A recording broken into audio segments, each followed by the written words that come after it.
Chapter 7:57. Lu obeyed Luo Nan's orders. She sat upright, crossed her hands on her knees, and closed her eyes. The light from the outside world only left behind a faint red shadow that passed through her eyelids. The bright colors that came from over 3,000 kilometers away quickly flooded the boundaries of her senses and surged in. No, this wasn't the true scenery of the wasteland. Instead, it was a gift from the godlike, yet immature, boy beside her. When this rippling thought spread out, the vivid images of centaur, fat dragon, gardener, Huajian, and other grade B powerhouses that only existed in the intelligence data were also reflected in this filtered color environment one after another. Lu saw that everyone who participated in this transaction, aside from Black Mist, Anthony, and Wan Ta, had gathered at the edge of a churning pool of mud. They surrounded a projection area on top of an off-road vehicle and started discussing. The atmosphere was quite lively. They're probing this mud pool that I created to see if there are any traces of supernatural power. Luo then explained what happened before to Lu in a few words. Lu asked in shock, "Have they already discovered it? Have they realized that there's someone behind them?" "Not yet." Luo Nan explained in a bit more detail on this point. "It's true that I used a configuration and corresponding supernatural power to create this mud pool and the other things after it. However, the point of use was buried a bit deeper in order to make full use of the terrain's geothermal energy. From the looks of it, it's still far beyond the range of their probing. On the other hand, the traces left behind by some interference effects when they were observing their senses are quite heavy. Fortunately, they didn't think that I was listening to them while they were discussing, so they gave me a chance to destroy the corpses and erase the traces. Of course, this is also because Detective Hua Diane's sensing precision is only on the micron level. Although the road mark he made is quite ingenious in structure and has a few bonuses, it's still a bit difficult to reach the level of water molecules." Lu, who is a specialist in the mental side, had no confidence to discuss this topic at all. However, Luo Nan still used his unique frame of reference to reflect on himself. Actually, this can be considered luck. The group of people here, whether it's Huajian or the others here, aren't experts in this field. Dean Wan Ta, who isn't here, shouldn't be inferior to me in terms of sensing precision. His sensitivity to changes in physical properties will only be stronger than mine. I can only surpass him in terms of range and breadth. Therefore, in order to ensure a stable layout, I need to put more effort into the configuration design. I need to utilize the power of nature as much as possible to build a ladder of interference on the mental plane. This is my mother's specialty. Dean Wan is also very proficient in it, but he certainly won't be happy to hear this description. Lu was able to understand some of Luo Nan's words, but she was better at chatting. She introduced the corresponding material at the right time. "I once heard the madam say that when there is an enormous disparity in the precision and breadth of the senses between people, the weak are simply unable to touch the lower limits of the domain of the strong. The weak are at a loss. It is as if they have encountered an unfathomable fate. They can only be controlled by the so-called fate." This was undoubtedly a compliment. Even if Luo Nan lacked social experience, he could still hear the hidden meaning in Li's words. He laughed out loud, but it wasn't because he was flattered. At the very least, it wasn't completely.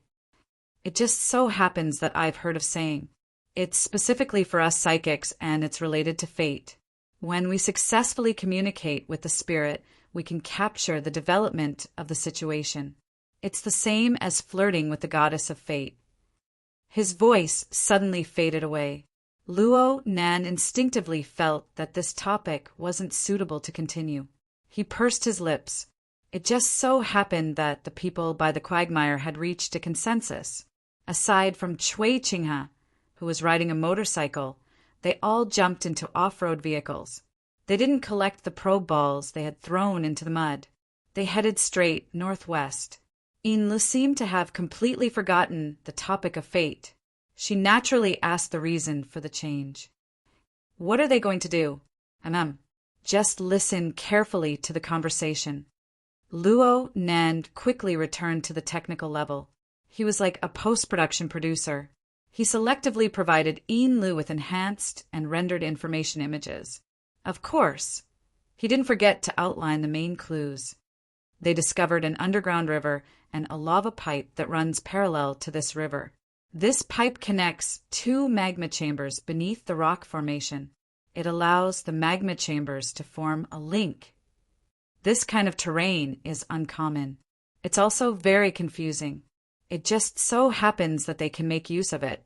So, they believe that it's the mighty power of nature. It's the arrangement of fate. Yin Li's soft voice entered his ears.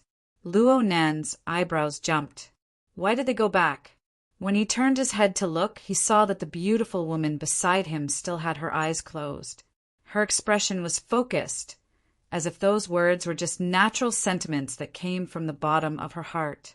At the same time, the group of horned demons on the wasteland had indeed thrown the possibility of supernatural powers to the back of their minds. Gardner faced the oncoming sandstorm on the off-road vehicle. He raised his voice.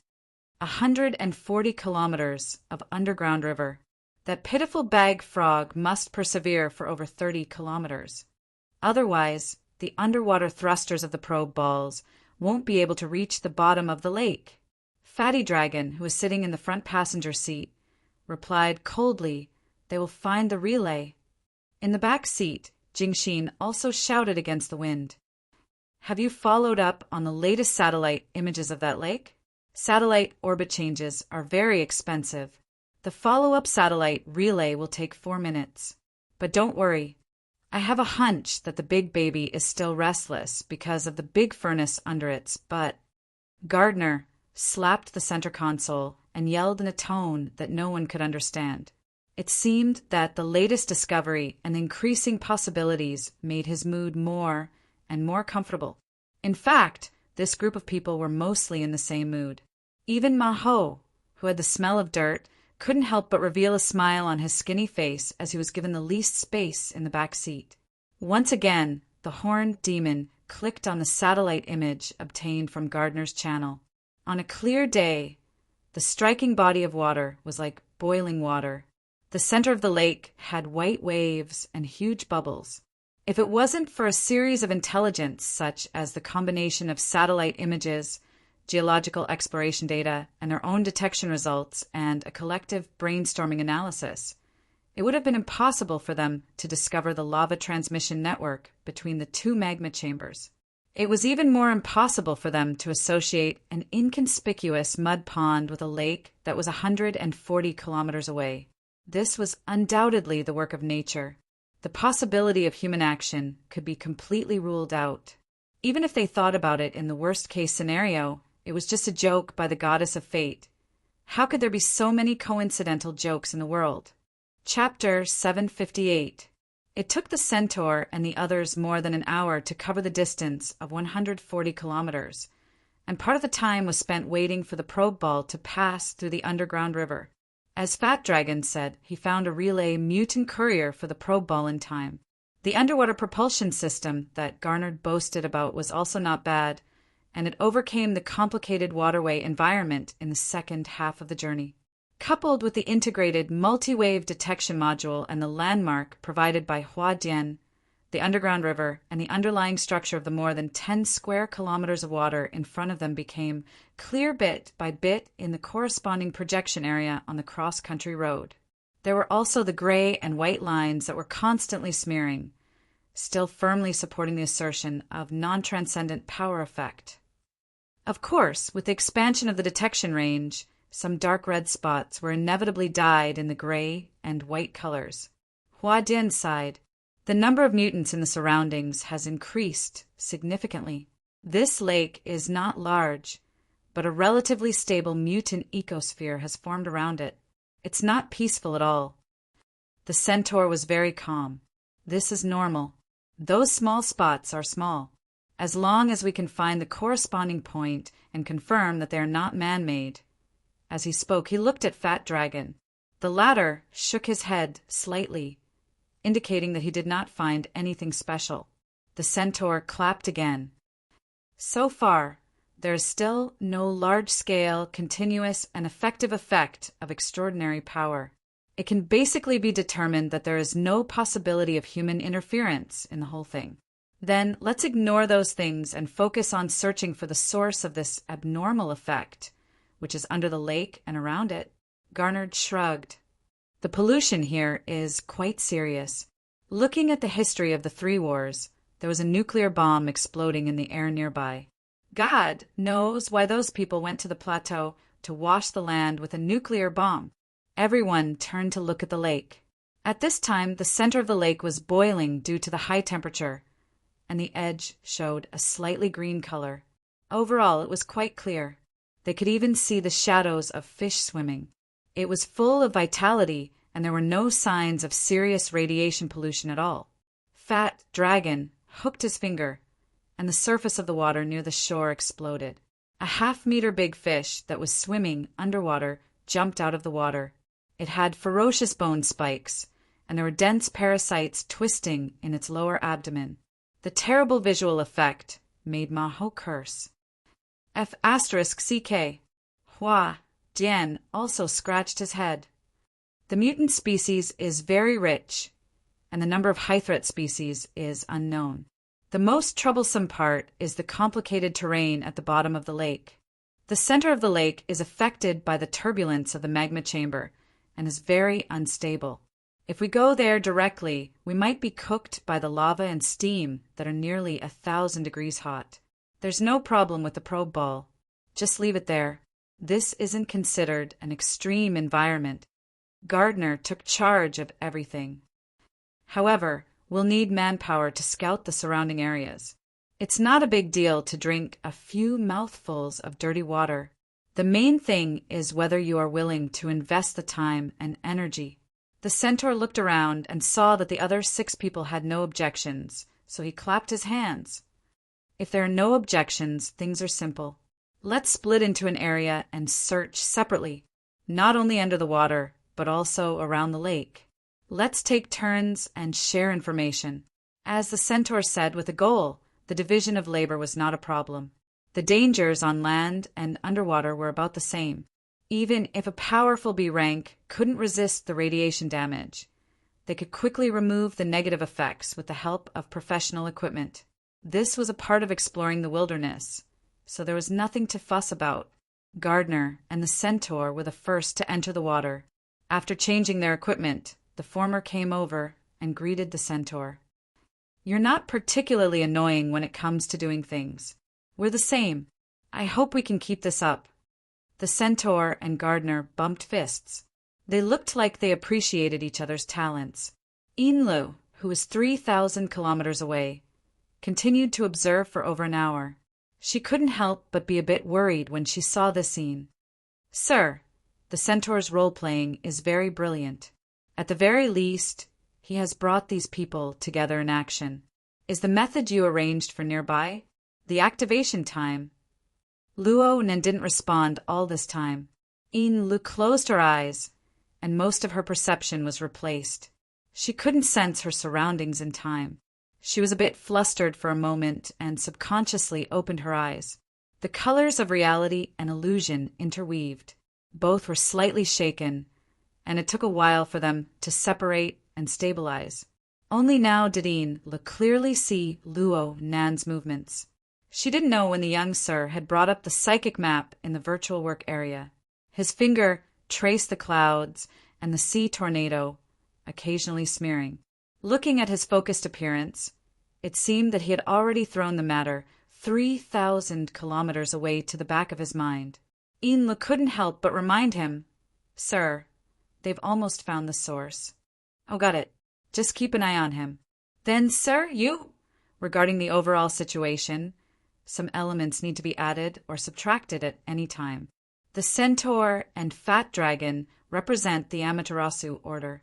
Since they're jumping around like this, I'm considering whether or not to add them in. Lu unconsciously held her breath. She couldn't hold her voice and cried out involuntarily, Pull them in? We're in Ban City. The Amaterasu order was one of the 3 great secret orders of the inner world. Their pope and true god were publicly recognized as the two apex extraordinary powers, although the top 5 true gods of the world were nowhere to be seen all year round.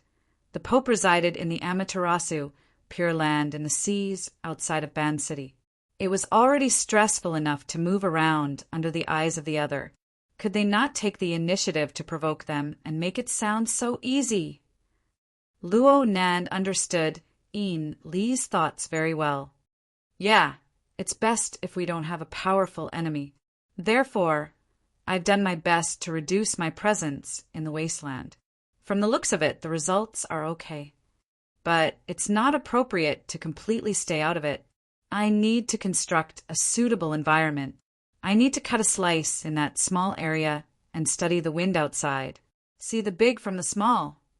That's right. I've drawn a circle here. These people can't see it, but I need to test whether or not the masters behind them can see it and how much they can see. It's not just the Amaterasu Order. There's also the Order of Justice, the military, Quantum Corporation, and others. I need to take a look. Chapter 759. Take a glance. Is it? Yin didn't understand half of Luo Nan's calculations, but she finally understood what lay behind Luo Nan's series of actions. It was an ambition and boldness that exceeded her imagination, as well as the corresponding enormous risk. Frankly speaking, this made her tremble with fear. It was the kind of instinctive fear and reverence that came from the bottom of life, that came from being in the shadow of a towering mountain. Fear of danger and sigh. But soon, Inlu came to a realization. She shouldn't touch the level that was clearly higher than her future upper limit. Rather than being unbearably fearful because of the high and dangerous wind and snow, she might as well attach herself to the lush meadow at the foot of the mountain. She would know the yin and yang, and she would flatter the clear rain. Besides, did she have any other choice? Inlu, who had lived under Lady Halder's shadow for many years, was very good at clarifying her own position. She was able to quickly adjust her mental state based on this foundation.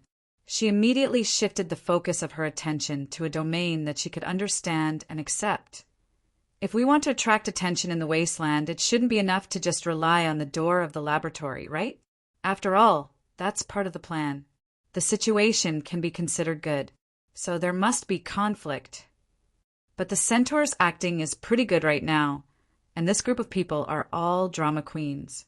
They're using a script of peaceful inspection. This analogy isn't bad, Luo Nan praised. He finally raised his head to look at her. You're right. It's impossible to count on them to make a mistake on the stage. Then we can only look backstage. Backstage? Yin Lu analyzed the meaning of the word. All sorts of conjectures appeared in her mind for a time, but none of them were complete and clear. And right now, in the wasteland over 3,000 kilometers away, the Centaur and the others didn't have any thoughts of stage or backstage. They energetically searched the bottom of the lake and the shore. Their enthusiasm was in full swing. It looked as if victory was close at hand. In reality, no one knew how long this process of approaching victory would last. The saltwater lake they were searching was in a rather serious state of pollution. The residual radiation would more or less affect the operation of the instruments. And the complex and rich mutant species in the water represented large and small conflicts. Even though the 7 searchers were all B-rank powerhouses with superhuman physiques, they still consumed a large amount of time and energy to submerge and resurface a few times. The only good news was that they were continuously narrowing down the area of influence. By noon, they had basically limited the area of influence of the abnormal power to 3 square kilometers around the magma chamber below the rock stratum at the bottom of the lake. However, if the depth and thickness of the water and rock strata were calculated, the remaining work was still a huge one. Jingxin had just come ashore after his previous shift. His clothes hadn't dried yet, so he couldn't help but grumble over the internal comms. From the looks of it, the chances of the underwater teleportation portal I hope for are getting smaller. If I had known that Brain Demon was so unreliable, I would have asked him for the password to the safe before he joined the operation. Now, It was Ma Ho and Jingxin's turn to search on the shore. The former had yet to completely crawl out of the shadow of his defeat to the black fog. He temporarily lost the mood to joke and directly suggested, "Get Gardner to contact his superiors and have them airlift the equipment over. We'll directly crack open the rock stratum at the bottom of the lake." Now, they could basically confirm that this guy was a spy from the military, right? Damn it, he doesn't even bother to hide it. Under the water, the centaur simply replied, "The military thinks it's the smell of rust." Jingxin analyzed a step further. Maybe it's TMAB. Maybe it's directly under the Star Alliance. Given their size, they won't be interested in monopolizing the laboratory. No matter who gets it, they'll have to invite them to join in. Ma Ho found it strange. Then why are they taking off their pants to fart? All they need to do is wait for the various families to offer up their offerings, because their internal relationships are more chaotic than those outside. God knows who will eat the offerings in the end. It's good to weigh it ahead of time. It's because it's weighing that they can't do it with great fanfare. Jingxin was truly slacking off. He had nothing better to do, so he chatted with Ma Ho. He casually evaluated the other participants. That guy, Cui Qinghe, is just a tool to act as the eyes of others. Li Taixing and the upper echelons of the Order of Justice behind him are the ones who should be the most vigilant. The Order of Justice has been preaching about the gate of truth for many years. There's nothing wrong with forcefully relying on the plane. They won't hold back just because they lost a secret words first ablatum. This is the case in Xia City, let alone in these wastelands. Deep down, Jingxin was still rather fearful of his peers. He simply ignored the others. Hua Dian might be a mercenary from some financial group. It's impossible for him to go all out. Saint Anthony, on the other hand, hasn't come yet. There's not much to talk about when it comes to the ideals of the order. If there's a conflict, we'll just fight. There's also that Dean Welfare. I can't figure him out for now, but he feels like a backpacker who's wandering the wastelands. It can't be a coincidence, right? Jingxin's nagging flooded the intranet. The others were silent for a time. Jingxin responded to this in a good way. He instantly changed the topic. "Hey, Horned Demon, old pal, don't you want to release more information about the laboratory? At the very least, its overall structure needs to be described more clearly. Otherwise, we might not even recognize it and miss it." Several seconds passed before Horned Demon replied, "There's no need for me to repeat it over and over again. Besides, I have no way of accurately describing it. As I said before, it was a labyrinth. Luo Yuandao's laboratory is placed at the entrance of the maze, but it will occasionally venture deep into the maze due to complicated factors. At that time, the laboratory will be like a hanging basket by the side of a well. It will prevent you from falling into a bottomless hole." Hole? It's just a description. Horned Demon was helpless against Jingxin's boredom. Let me make another suggestion. Rigorous researchers and careful explorers will be safer there. However, the greatest harvest still belongs to the lucky fellows. The last lucky person was Luo Yuan. I hope I can be the next one. Jingxin chuckled. In the various wilderness laboratories, there's a publicly acknowledged law. All luck is accumulated on accidents, corpses. How many people are you planning on letting die for you? I don't know either, so all of you be careful. Out of professional ethics, I will try my best to push your priorities to the back.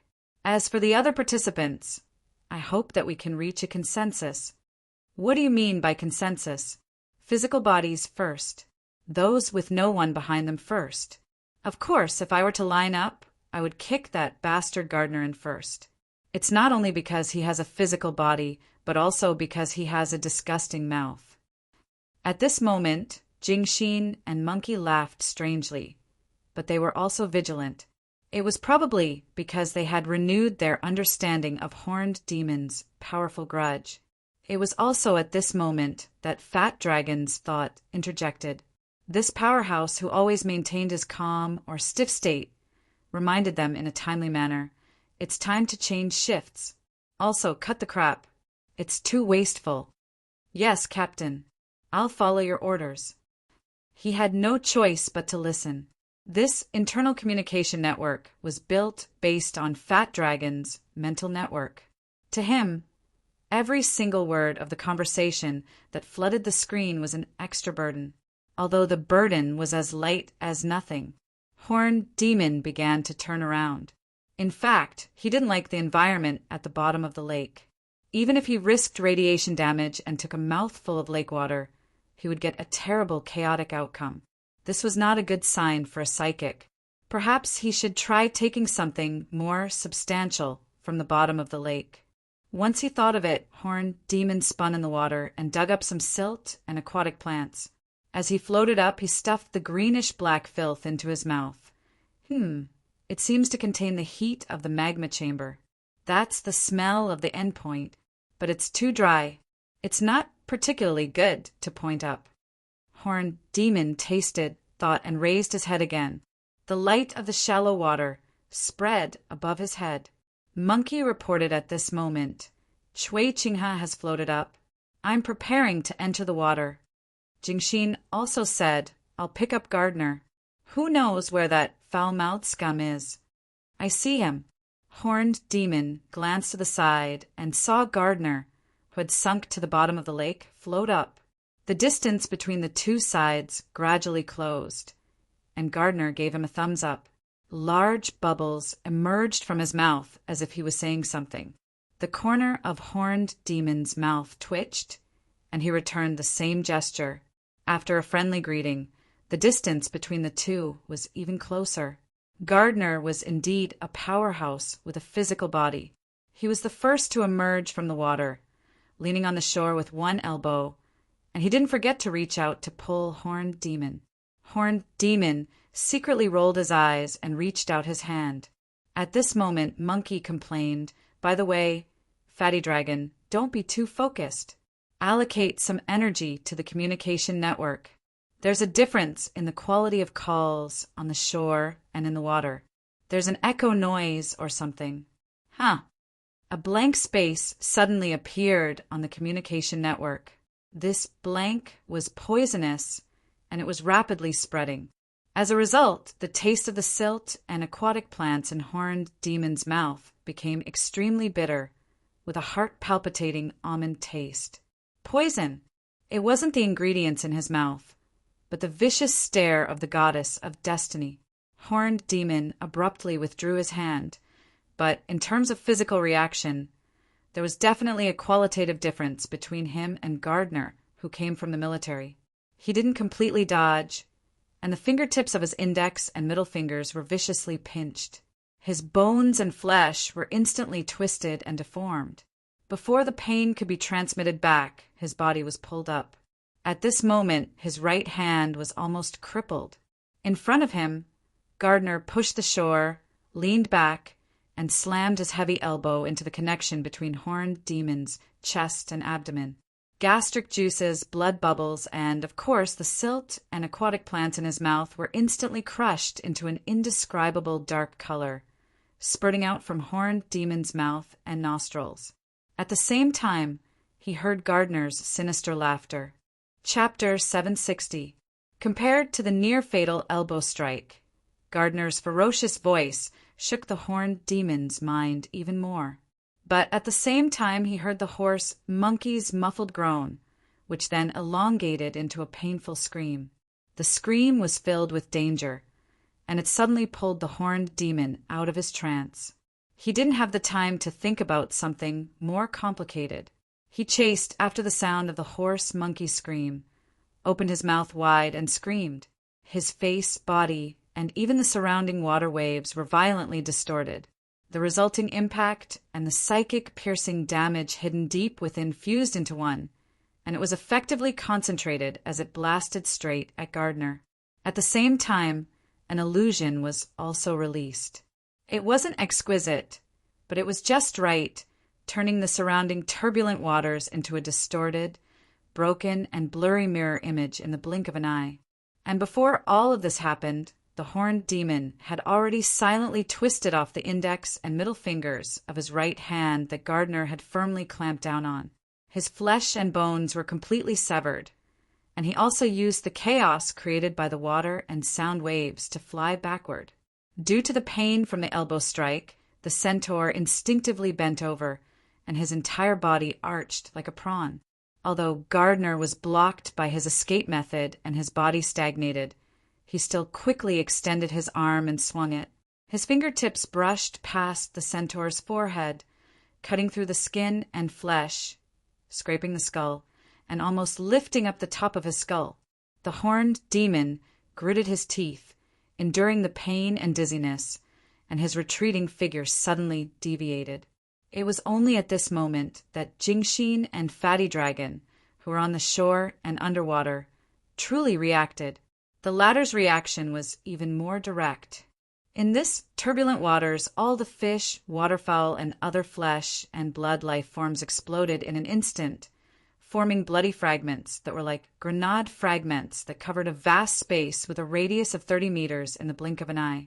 And the flesh and blood bombs that contained curses and wizard powers simultaneously detonated the turbulent storm in the abyss, absorbing tremendous destructive power and sweeping through everything indiscriminately. In fact, the horned demon, Jingxin, and the horse monkey had all received the blessings from the propping mulberry tree's branches, leaves, and roots at that moment, shielding them from the blood curse's damage to the greatest extent. On the other hand, Gardner and Cui Qinghe, who had also attacked the horse monkey, had to turn back and dive deeper into the water to temporarily avoid the brunt. Even so, they were unable to completely dodge it and suffered injuries of varying degrees. Due to Fat Dragon's control of the situation, this sudden and absurd encounter finally had a rare opening. The centaur had a chance to catch his breath. Instead of retreating to the deep waters, he took the opportunity to turn to the shore, just in time to brush past the deadly Gardner and meet up with Jingxin, who had rushed over to provide support. He was saved for the time being, but at this moment the root network of the propping mulberry tree was extremely blank. On the shore, not far from the centaur, Maho's body was half in the water and half on the shore. He seemed to want to climb ashore, but his movements were stiff. His throat issued a ho-ho sound. He stretched his hand forward, but his body leaned back. By the time Jingxin rushed over from the horned demon's side and reached out to grab it, Horse Monkey had already collapsed backward. It plunged heavily into the green water and began its final convulsions. His throat had been cut in half, and the wound on his chest had penetrated all the way to his internal organs, but not a single drop of blood had gushed out. The Order of Justice's life-changing blade. Jingxin's face was gloomy. His words were like an obituary. For a B-rank ability user, knife wounds to the throat and heart might not necessarily be fatal, especially with the augmentation of the propping mulberry tree. However, with the scales of truth as its cornerstone, the law of judgment, which robbed vitality and vitality, erased all flukes and took away the life of the horse monkey. When the two systems of orders collided, the scales of truth had the upper hand at the end of the minuscule clash. The centaur opened his eyes wide. Blood flowed down his forehead, seeping into his eye sockets. He could endure such discomfort, but he could not accept this absurd situation at all. What the hell is this? The howls of the centaur had been selected by Luo Nan, and they were faithfully restored in Yin Li's perception. Of course, this also included the series of strange and unforeseen events that puzzled the centaur. Therefore, Yin Lu was much stronger than the centaur. At the very least, she could clearly understand the basic sequence of events. However, there was one crucial link. She clearly knew that it was like that, but she could not understand why it was like that. For this reason, she could not help but cast a seeking gaze at Luo Nan. Mister. Her voice was suddenly cut off. This was because Yin Lu saw Luo Nan, who was completely focused. He was staring intently at the virtual work area. His eyes did not even blink. Aside from the psychic storm diagram, there was also a configuration blueprint drawn with the terrain of the wasteland 3,000 kilometers away within the dim light of the projection area. The traces of alterations on the psychic diagram revealed a different color, and on the configuration blueprint, there was a region that flickered with light. Looking at the topographic map, it was the area of the saltwater lake where the conflict had erupted. Luo seemed to have heard Lee's low cry at this time. His lower jaw, resting on the back of his palm, rose and fell slightly. His lips were like the cry of an ant as he muttered, "It's all working, but it's still not enough. It's not over yet." Lee's consciousness switched to the scene of the wasteland. By the side of the saltwater lake, ripples caused by the battle were spreading towards the center of the lake. There was still a distance from the boiling white waves. There was a muffled rumble in the relatively calm waters, and a water pillar nearly 10 meters tall exploded. At the same time, a human figure appeared from the explosion. Chui Qinghe, this ruthless swordsman who had just killed Horse Monkey, was thrown out of the water by the shockwave from the underwater explosion. Crap! Fatty Dragon! Chui Qinghe immediately came to a realization. He could not help but feel regret. Since Jingxin was on the shore after killing Horse Monkey, Chui Qinghe chose to retreat from the lake in order to save time for his breakthrough. This was also because Fatty Dragon's control spell covered the area indiscriminately. Luo mistakenly believed that his most powerful enemy was already close to the shore. He never expected that this simple-minded blockhead would be waiting for him near the center of the lake. Fatty Dragon's communication network had a problem, but there was no problem at all with his own strength. Chui Qinghe took a deep breath, and his slender figure descended. The soles of his feet touched the surface of the water, but he did not sink. He was like an enormous dragonfly, stepping on the surface of the lake as if he was treading on flat ground. He was lithe and quick. This was the best technique for escaping and preserving one's life. The problem was that the water column that exploded beside Chui Qinghe, in addition to the shocking impact, every living being in it had a round of flesh and blood explosion. Under the enhancement of the spell, they formed tangible and intangible sharp thorns that shot towards him in a concentrated manner. After all, Chui Qinghe was not a real dragonfly, nor did he have the ability to fly like a bird. It was impossible for him to completely dodge them. At this moment, he could no longer care about anything else. He silently called out to Priestess to help me. Relying on the subtle yet tenacious connection between him and Li Taixing, which was also built on the scales of truth system, he silently chanted an incantation and instantly transformed the vitality that he had just seized from the horse monkey into a life-saving defensive barrier. He also specially strengthened the special trait of curse interference. This was already the most reliable plan that Chui Qinghe could come up with in a short period of time. However, just as the parish's powers were augmented and the scales of truth's sacred space took form, he heard a rustling sound that resembled a tree trunk's leaves swaying. At that instant, the area where Chui Qinghe was located seemed to have moved from the surface of a surging lake to the depths of a lush forest. Through the gaps between the leaves, there was bright sunlight shining down. It was as hot as fire and as sharp as a sword. The incantation's interference barrier that Chui Qinghe had constructed melted like snow under this round of sunlight. As for his relatively stable will, it instantly wavered. Chapter 761. The conflict between them had already reached such a level? The Order of Amaterasu wanted to start an all-out war with the Order of Justice? Chui Qinghe's mind was filled with distracting thoughts. But no matter how frightened he was, sunlight seeped through the gaps between the branches and leaves. It was like thousands of sharp swords, piercing and slicing him from head to toe. It was impossible to dodge. It was only at this moment that the Order of Justice, which was constructed on top of the scales of truth, suddenly realized what was going on. It attempted to quickly rise to a higher level, but it was already too late. Chui Qinghe's physical injuries weren't actually that serious, but it was as if a nuclear bomb had been forcefully shoved into his mind. The scorching, high-energy energy forcefully separated his soul from his physical body, roasted and melted, even quickly evaporating. During this process, the distinct fragments of Chui Qinghe's memories were also forcefully extracted, turning into intermittent spiritual waves that were rapidly transcribed, analyzed, and plunged into nothingness. On the shore, the horned demon was also struck by the astonishing changes that came from the center of the lake. It was to the extent that the bleeding wound on his severed finger was pressed into the mud. He was completely unaware of the pain and could only turn his head in shock.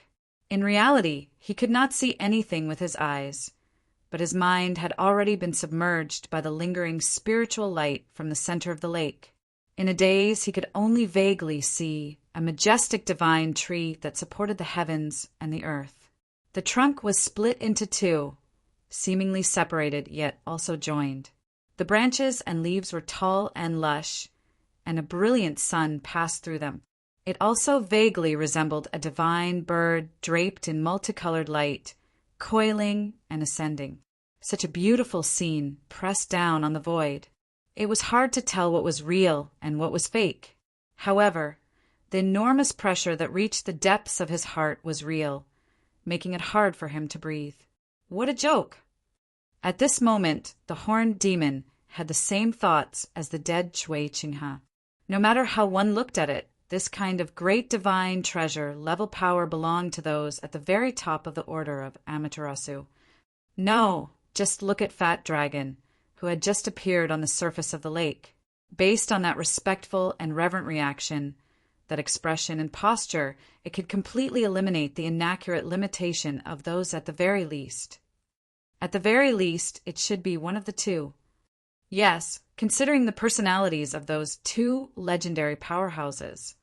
Before the horned demon could come to a final conclusion, the roots and branches of the Fusang divine tree system naturally began to throb.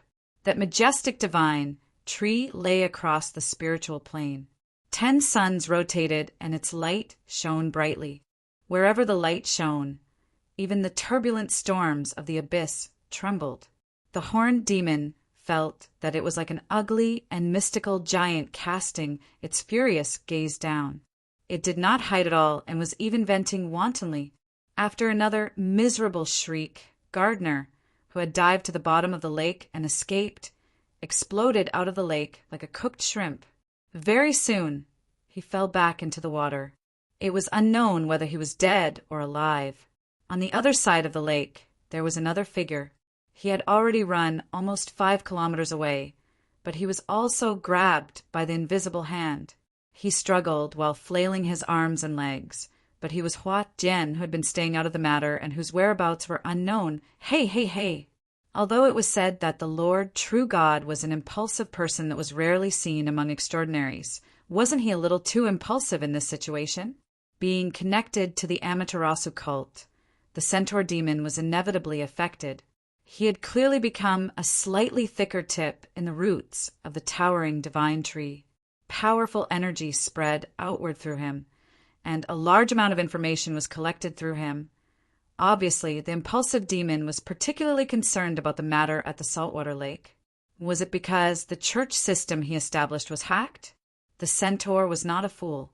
When things came to this point, he could also understand from Gardner and Chui Qinghe's counterattack. There was a problem with their internal communication network. Otherwise, how could Gardner accurately combine those 3 malicious keywords and send them back? However, no one had expected that the reaction of the impulsive true God would be so strong that it was beyond imagination. Before the horned demon could finish his thoughts, the impulsive demon behind the distant deep space did something even more outrageous. The sound of water suddenly stopped. The surging lake surface was suddenly suppressed by an invisible force. It was a real suppression. Whether it was the gentle waves on the shore or the boiling water in the middle of the lake that was evaporated by the heat of the lava, everything froze in an instant. The sun was shining, but it seemed like the entire lake's surface was frozen.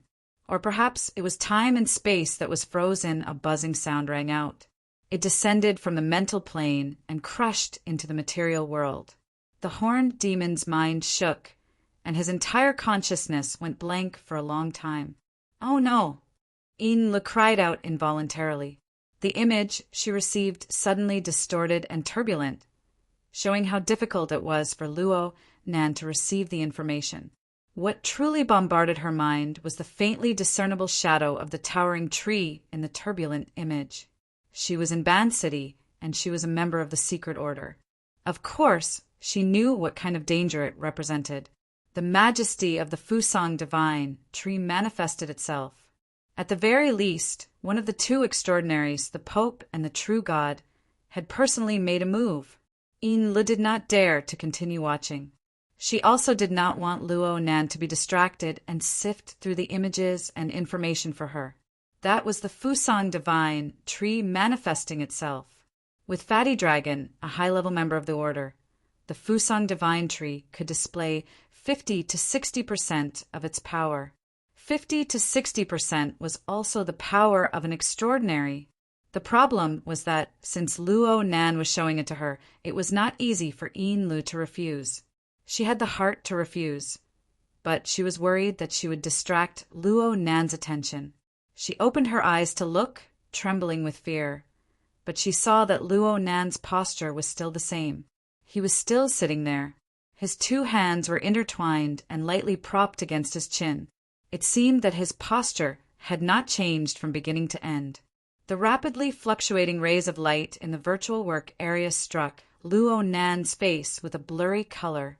At first glance, Luo Nan looked cloudy and clear, but his clear and tranquil eyes seemed to be able to contain and suppress all chaotic elements. It seemed that Luo Nan felt Yin Li's gaze. In the next moment, Luo Nan specifically turned his face to explain to Yin Li, "The carrier of the sensing network has been tossed and turned. Right now the visual effect isn't too good. Just bear with it for a bit." Oh. Now was not the time for idle chatter. Inla really did not know what attitude she should use to face him. Right now she could roughly see that rather than bickering with Luo Nan about the focus of his attention, or trying to distinguish the violently distorted image from a distance, it would be better to look at the two drawings in the virtual work area in front of Luo Nan. This was especially true for the configuration design drawing below. The bright area related to the saltwater lake had all sorts of structural lines flickering with light. At the same time, some of them simply collapsed. Yin Li's heart endlessly contracted and expanded as the light flickered. Actually, they were already fighting. Indeed, the two were fighting far away from here. A distance of over 3,000 kilometers was not an exaggeration to say that it was the ends of the earth. But the problem was that Luo Nan was currently in Ban City. He was in the headquarters of the Amaterasu Order. Even if Ouyang Chen or Her Majesty Empress Wu personally came, they might not be able to easily escape. Relax. The current trend is very good. Luo Nan's fingers covered the corners of his lips, and an inexplicable smile appeared. He narrowed his eyes and softly calculated. 52% were discovered by touching. 21% were directly destroyed. 9% were grasped by the veins of the design.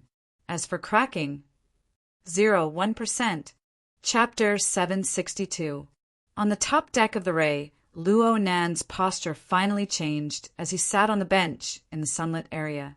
He leaned back, his back touching the cushion, under the illumination of the gradually slanting sun. A soft feeling started from here and gradually spread to his entire body. Phew! This long breath not only expelled the waste from his body, but it also threw away a small portion of his psychological pressure. There was a moment when Luo Nan even wanted to close his eyes and take a short nap. But in the end, he locked his gaze onto the virtual work area. He let the psychic map, which was filled with danger and the unknown, give him new stimulation. Yes, it was still too early to relax. It was still too early. Mister? The current Yin Lu already didn't know how to communicate with Luo Nan.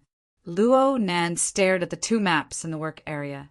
He searched back bit by bit from his instantly relaxed state. He found that feeling of tension and danger. During this time, he didn't mind chatting with Yinlu. If you go hunting, of course, I'm not talking about the recreational type. I'm talking about the survival type. Yinlu couldn't grasp Luo Nan's pulse at all. She could only follow his tone and say, "Yes, I understand. It's like I'm a nomad in the wilderness. I'm going to hunt for rations for tonight and the next few days." Excellent. That's exactly what I meant. Luo Nan really liked Yin Li's understanding of others. This saved him a lot of effort. He continued to talk about the background settings. Right now, you have a few knives that aren't particularly sharp, but they can still bleed. You have quite a high level of skill in setting up traps. You've been staring at your prey for a long time. You've prepared for a long time. You know its ins and outs and its movement patterns. You have a high chance of luring it into a trap. And it doesn't know anything about you. But it's an extremely dangerous mutant. It can tear you to pieces as soon as it escapes the trap. Will you make a move under these circumstances? Inla didn't speak for a while. Her mind flashed back to the letter that she hadn't sent yet. Some of the deductions and conjectures in the letter were rapidly corroborating with reality. Perhaps she should say, just as I expected. It was just as she expected. Luo Nan was currently planning a hunting operation, and it could already be determined that the target that could cause Luo Nan to be cautious and hesitant right now was certainly a powerful person of the extraordinary rank. Will you make a move? Luo Nan asked again. I will. Yin Li's voice was very soft, but it was extremely bright and resolute. I will make a move. Oh, he's made so many preparations and spent so much time and effort. It's obvious how strong his killing intent is.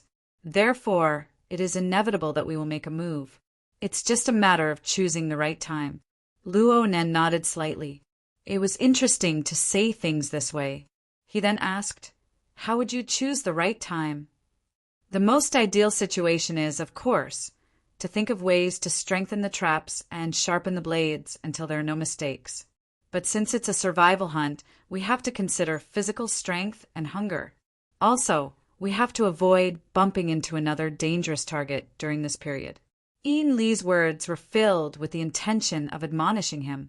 Her gaze was also on the psychic diagram. Unknowingly, she had some understanding of the meaning behind the diagram. At this moment, when he looked at the 3 tornadoes that pierced through the sky and the sea, he felt his heart palpitate with fear and unease. Oh, cut the Gordian knot. Sure, Yinlu spoke hurriedly. The words temporarily deter were stuck in her throat when she bumped into Luo Nan's sharp and penetrating gaze. She suddenly choked up, lowered her head, and opened her mouth again. The meaning behind her words was completely different.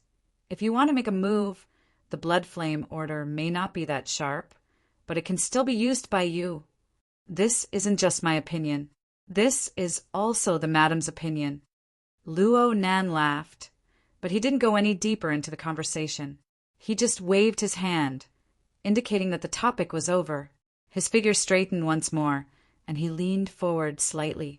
He looked at the configuration design while paying attention to the current situation in the wasteland 3,000 kilometers away. There, the power of the Fusang Divine Tree was wreaking havoc. However, the focus of Luo Nan's attention was clearly diverted. From his perspective, the core of this matter had already evolved from the simple goal of finding his grandfather's laboratory to a complex experimental design. He had designed and constructed a quagmire. His original intention was to place a stink bomb to torment those bastards who had ideas about the laboratory. However, the quagmire soon became a testing ground, and it became a touchstone. The impulsive and action-oriented member of the Amaterasu Order used a coordination ability that far exceeded Luo Nan's expectations. He used the most violent methods to demonstrate to Luo Nan the most likely result of a collision between the apex experts of the inner world and the configuration system. Luo Nan was very happy. As always, the configuration system displayed its powerful and reliable structure to Luo Nan. And this time was clearly different from the examples he had tested back and forth in recent times. It was infinitely close to actual combat. It was the closest to Luo Nan's future practical application. This was an excellent standard of reference. The Fusang divine tree had manifested its divine might. The will of the Pope or a true God had descended, but the true body had yet to arrive. Basically, it was equivalent to the out-of-body state of a mental type extraordinary. Yes, there was also the level of strength after the fleshly body suffered heavy injuries. Luo Nan could see that the configuration module in the saltwater lake region was rapidly collapsing, and the speed of the collapse was growing faster and faster. Luo Nan looked at the time. Over 200 seconds had passed since the enemy arrived with monstrous hostility to carry out a destructive search and trace back the hidden veins. Even if he chopped it down in half, he would still have plenty of time. Of course, the situation was different when one attacked from the outside and when one struggled from the inside. At the same time, one had to consider that the venting was destruction. The power that erupted from the struggle for life would be vastly different. There was one more thing. Luo Nan looked at the reactions of the others. It seemed that all of them were focused on the matter of the Fusang divine tree's system being blackened.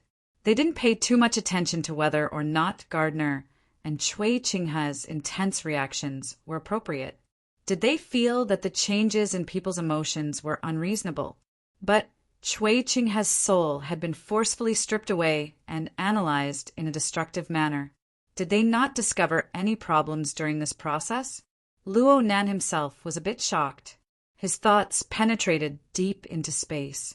Through the channels of the Wraith sign in the polar domain, he peered into the abyssal sun wheel and experienced the state of the Wraith sign itself. Ever since he discovered the source of the Wraith sign's power, the Wraith sign seemed to have unwittingly leaped to another level. It had an even stronger and more secretive effect on the emotions of the human heart. Even extraordinaries were unable to detect the Wraith sign in their urgency. Luo Nan just didn't know what the effect was on extraordinaries themselves, especially extraordinaries in their spirit-body state. Luo Nan was busy making comparisons and deductions. It didn't matter to him who the powerful person controlling the Fusang divine tree system was. In any case, it was just a symbol for reference and comparison. However, the big shot in front of him had repeatedly probed, bombarded, and destroyed. He had even swept through the entire saltwater lake. Yet, he still didn't have an acceptable result. His emotions had truly exploded on the spot. He projected his power without regard for the consequences or the cost. Chapter 763. The centaur was probably the unluckiest one. As a psychic, his perception was finer and more sensitive than the other two. There was some information that he couldn't block even if he wanted to. In a trance, he was guided by the power of Fusang divine tree. He penetrated the water body, the rock layer, the mud, and the magma chamber. After repeated interference collisions, he even vaguely encountered some strange structures. The centaur could feel that the true god was gradually paying more attention to these strange structures. He kept scanning and analyzing them, but these structures themselves had been integrated into the material structure of the water body and rock layer.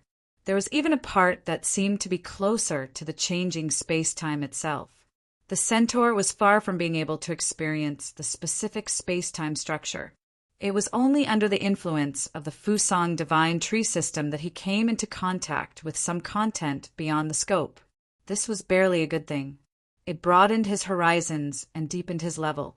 It was also beneficial for his future training. The premise was that he could struggle to survive today's terrible situation. The centaur's pessimistic expectations came from the true god's poor progress and his increasingly restless emotions. From his point of view, the true god searching and scanning work seemed a little crude. At least, compared to the delicate structure that was engraved on the mud, rocks, water, and even the changes of time and space, it was too crude. The physical accuracy of these structures was actually very average. Perhaps they were scratches on the rocks or obvious deep trenches in the mud layer. Many of them were visible to the naked eye. But once it involved the whole, the connection between them became unconstrained and unpredictable. The basic strokes of the meaningful structure might have brushed past the rock, and the next stroke might have connected to the bottom of the silt layer, and the next stroke might have even been a strand of rippling water. It might have seemed like a random drawing and was filled with absurd coincidences, but they were meaningful on a deeper and broader level. At least from the results of the current detection, they were meaningful. The problem was that the true God always brushed past these meaningful structures. He could sense it, but it was often only after he destroyed the carrier of the structure and sensed the special resistance that he suddenly realized it. When he wanted to go back to study, it was already a mess and beyond recognition. It was easier said than done to restore it, over and over again, not to mention the true God himself. Even the centaur from the perspective of half a passerby would explode after following a few times. By the time the saltwater lake was destroyed 7 to 8 times by the true God's powerful power, all traces were completely annihilated. Unless a true God had the ability to turn back time, the only way to find the ultimate mystery was in a dream. It was not easy to admit this fact. At the very least, that was the case for a true God. From the vibrations transmitted by the Fusang divine tree system, that person's emotions had probably exploded for the second time. It carried an intense unwillingness and wanted to make a final struggle. Therefore, he expanded the range of his senses and the coverage area of the Fusang divine tree's power system. With the saltwater lake as the center, his search radius expanded to 10 kilometers, 30 kilometers, 50 kilometers as the fulcrum of the system. Minotaur and the other two became the relay station for the transmission of spirit waves. A vast power that didn't belong to them rushed through their body and soul structures. The heat was so strong that it could almost melt their cultivation bases. Minotaur was really afraid. Although he was also considered a believer under the Amaterasu Church's wings, his faith was inferior to that of an old fox like Jingshin, much less fat dragon. It was completely a combination of benefits. The Amaterasu Church didn't care about this. It wasn't that they were tolerant and magnanimous, but that once the true God, who was used to raging impulsively, started killing, shallow believers like Minotaur might be eliminated like ants. In the past, Minotaur only treated such rumors as a joke, but now he felt that this danger was approaching. Minotaur turned his gaze with great difficulty and swept it across Jingshin. That guy didn't care about the mud beneath him at all. He was already lying on the ground and didn't move at all to show his reverence and the fear of facing the terrible unknown. What the F***CK? Who the hell is this? Since they have such divine powers that can turn invisible, they still use such means to tease us? Or could it be some great enemy of the church who had deliberately lured a true God over to make things difficult for him? No matter how he thought about it, there was always a link in the chain of logic that couldn't be connected. It felt terrible. I can actually use my brain to think about something else. Minotaur sensitively sensed that the pressure of power projected by the Fusang divine tree system had decreased. Is it because the true God's impulsive emotions have begun to fade? At this moment, a rumbling sound came from a certain direction. At first, it sounded like thunder, but Minotaur quickly distinguished that it was a low-flying jet. He subconsciously looked up and quickly captured a tiny silhouette passing under the clouds. It's a plane. It should be a medium-sized transport. Why does it look familiar? Why does this look like the one I forcibly hijacked when I flew from Huqing? After 6 hours, the transport plane swaggered back and began to hover over the saltwater lake. Does the pilot of the transport plane have any unusual expectations for Fiery Bird? When the centaur had similar malicious thoughts in his mind, thanks to the Fusang divine tree system, his sharp senses accurately captured that the cabin door of the cargo plane in the sky opened, and a figure jumped out of it, just like what Minotaur did 6 hours ago. But this time there was no help from the sharp-beaked pterodactyl. The figure didn't wear an umbrella, personal aircraft, or other auxiliary equipment. He just jumped down with his bare hands and fell like a stone. Is he going to dump the body? Before he finished his thoughts, the falling figure had already fallen more than half of the height. He had already reached the airspace only a few hundred meters from the surface of the saltwater lake. Without any reason, the falling momentum suddenly slowed down. The change was so drastic that the Minotaur on the ground was shocked. The fatal acceleration of gravity was almost completely applied to the person, causing his limbs to be greatly distorted and squirmed. The vision of a B-level ability user could already distinguish the figure and facial contours of a person. In the eyes of Minotaur, the guy was wearing an anti-tank suit, and the face was vaguely familiar. Yes, it was the co-pilot that Minotaur had seen on the transport plane. But this face only stayed in Minotaur's eyes for a second or two. The facial features formed by the high-speed, squirming facial muscles and partial bone deformation had turned into a person he was more familiar with, Luo Yuan. Boom! After a miraculous mid-air buffer, the silhouette resumed its free fall. In the blink of an eye, it smashed heavily onto the surface of the lake near the shore. Splashes of water and mud splattered everywhere, comparable to exploding shrapnel. Chapter 764. A True God, Luo Yuan. On the North Mountain Lake in Ban City, Yin Lu finally confirmed the identity of the Amaterasu, cult's expert. At the same time, she was shocked by the one who had just landed in the wilderness. For most people in the inner world, Luo Yuan hadn't been in their sights for a long time. What truly left a deep impression was the attempted assassination of Ouyang Qin and Luo Nan in Xia City. That happened exactly half a year ago. Yin Lu turned her head to look at Luo Nan's reaction. Sure enough, Luo Nan frowned. What did he come here for? We need to retract the induction network. The already distorted image of the wasteland in front of Yin Lu instantly zoomed out and became even more blurry. It felt like he had returned from the panoramic virtual reality to a traditional video. This was undoubtedly Luo Nan's initiative. It showed how much Luo Nan valued and feared this person. Yin Lu was unable to pick and choose. She could only follow Luo Nan's gaze and size up Luo Yuan from afar. To be honest, one couldn't see much from a distance. One could only see that this person kept smiling. His smile lines formed clear lines of muscles and showed a serious color. Together, they formed a unique emotional tension. However, Luo Nan's gaze quickly shifted away from Luo Yuan.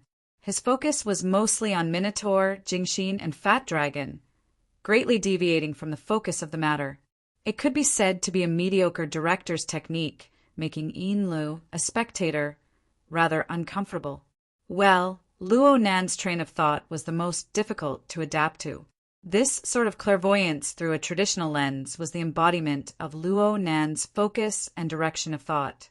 It was truly different from ordinary people. Luckily, Luo Nan didn't forget his responsibility of broadcasting. He explained a bit to Yin Lu. I've been monitoring this fellow quite often recently. He's very sensitive, so I need to change my usual methods. Also, I'll do another experiment. By the way, Yin Lu would rather not hear this explanation. Compared to the little struggle in Yin Li's heart, the Minotaur who didn't know that he had become someone's focus was really in a dilemma. The one who fell from the sky crashed into the lake and greeted him as if nothing had happened. At the same time, he slowly walked to the shore. As the distance approached, the centaur could clearly hear the sound of bones and muscles twisting and tearing. The damage from falling from a high altitude was real. But amidst this cacophony, there was clearly a rather harmonious sound that represented the traces of controllable power. It was precisely this power that gathered the body of the co-pilot that should have turned into a pile of flesh and blood, temporarily turning him into another person. Fan Lu had mentioned that the two transport pilots were both products of the gene exchange. They were clones created from genes and asexual reproduction. It was also the carrier of Luo Yuan's power. Luo Yuan did not establish a religious system such as the Fusang Divine Tree or the Scales of Truth, but through those products, His power and consciousness could still be projected to every corner of Earth. Seeing this person here and now, Horned Demon felt uneasy. In fact, after Luo Yuan set foot on the shore of the lake, he stared at the centaur for a long time. Not only his sight, but the centaur's superperception that was enhanced by the Fusang divine tree system could also clearly feel that above the chaotic and turbulent abyss area, in the deep polar region that was even harder to detect, there was a deadly cannon that silently adjusted its direction and pointed straight at them. I won't be treated like Ouyang Chen, right? If Luo Nen can do it, then so can I. Pooh! Horned Demon's mind was a bit chaotic, exploring the polar region. He directly felt that Luo Yuan was the ultimate weapon that intimidated all powers and won the respect of the masses. This was an achievement worthy of commemoration, but it was also an even crueler test. After all, this was the planar crossbow. This was a nickname that came from Xia City, and it was quite famous. It was also under the intimidation of this ultimate weapon that the restless, true god temporarily recovered his calm. Fat Dragon, who had experienced a fierce battle in the lake water, slowly walked ashore. His originally stiff pupils radiated a divine light that was as brilliant as the morning sun.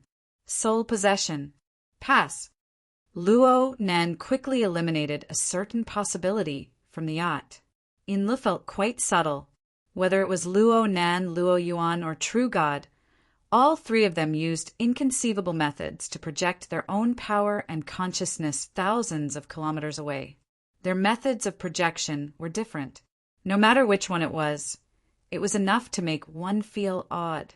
But in the current situation, why did she feel that Luo Nan was the one who held the upper hand? He maintained a hidden and transcendent state. It was something that True God and Luo Yuan could not discover, and it was hard for them to reach. Yes, you can't compare it like this. Inlu was a little scared by her own thoughts. She instinctively shook her head. Luo Yuan also found the right target for conversation.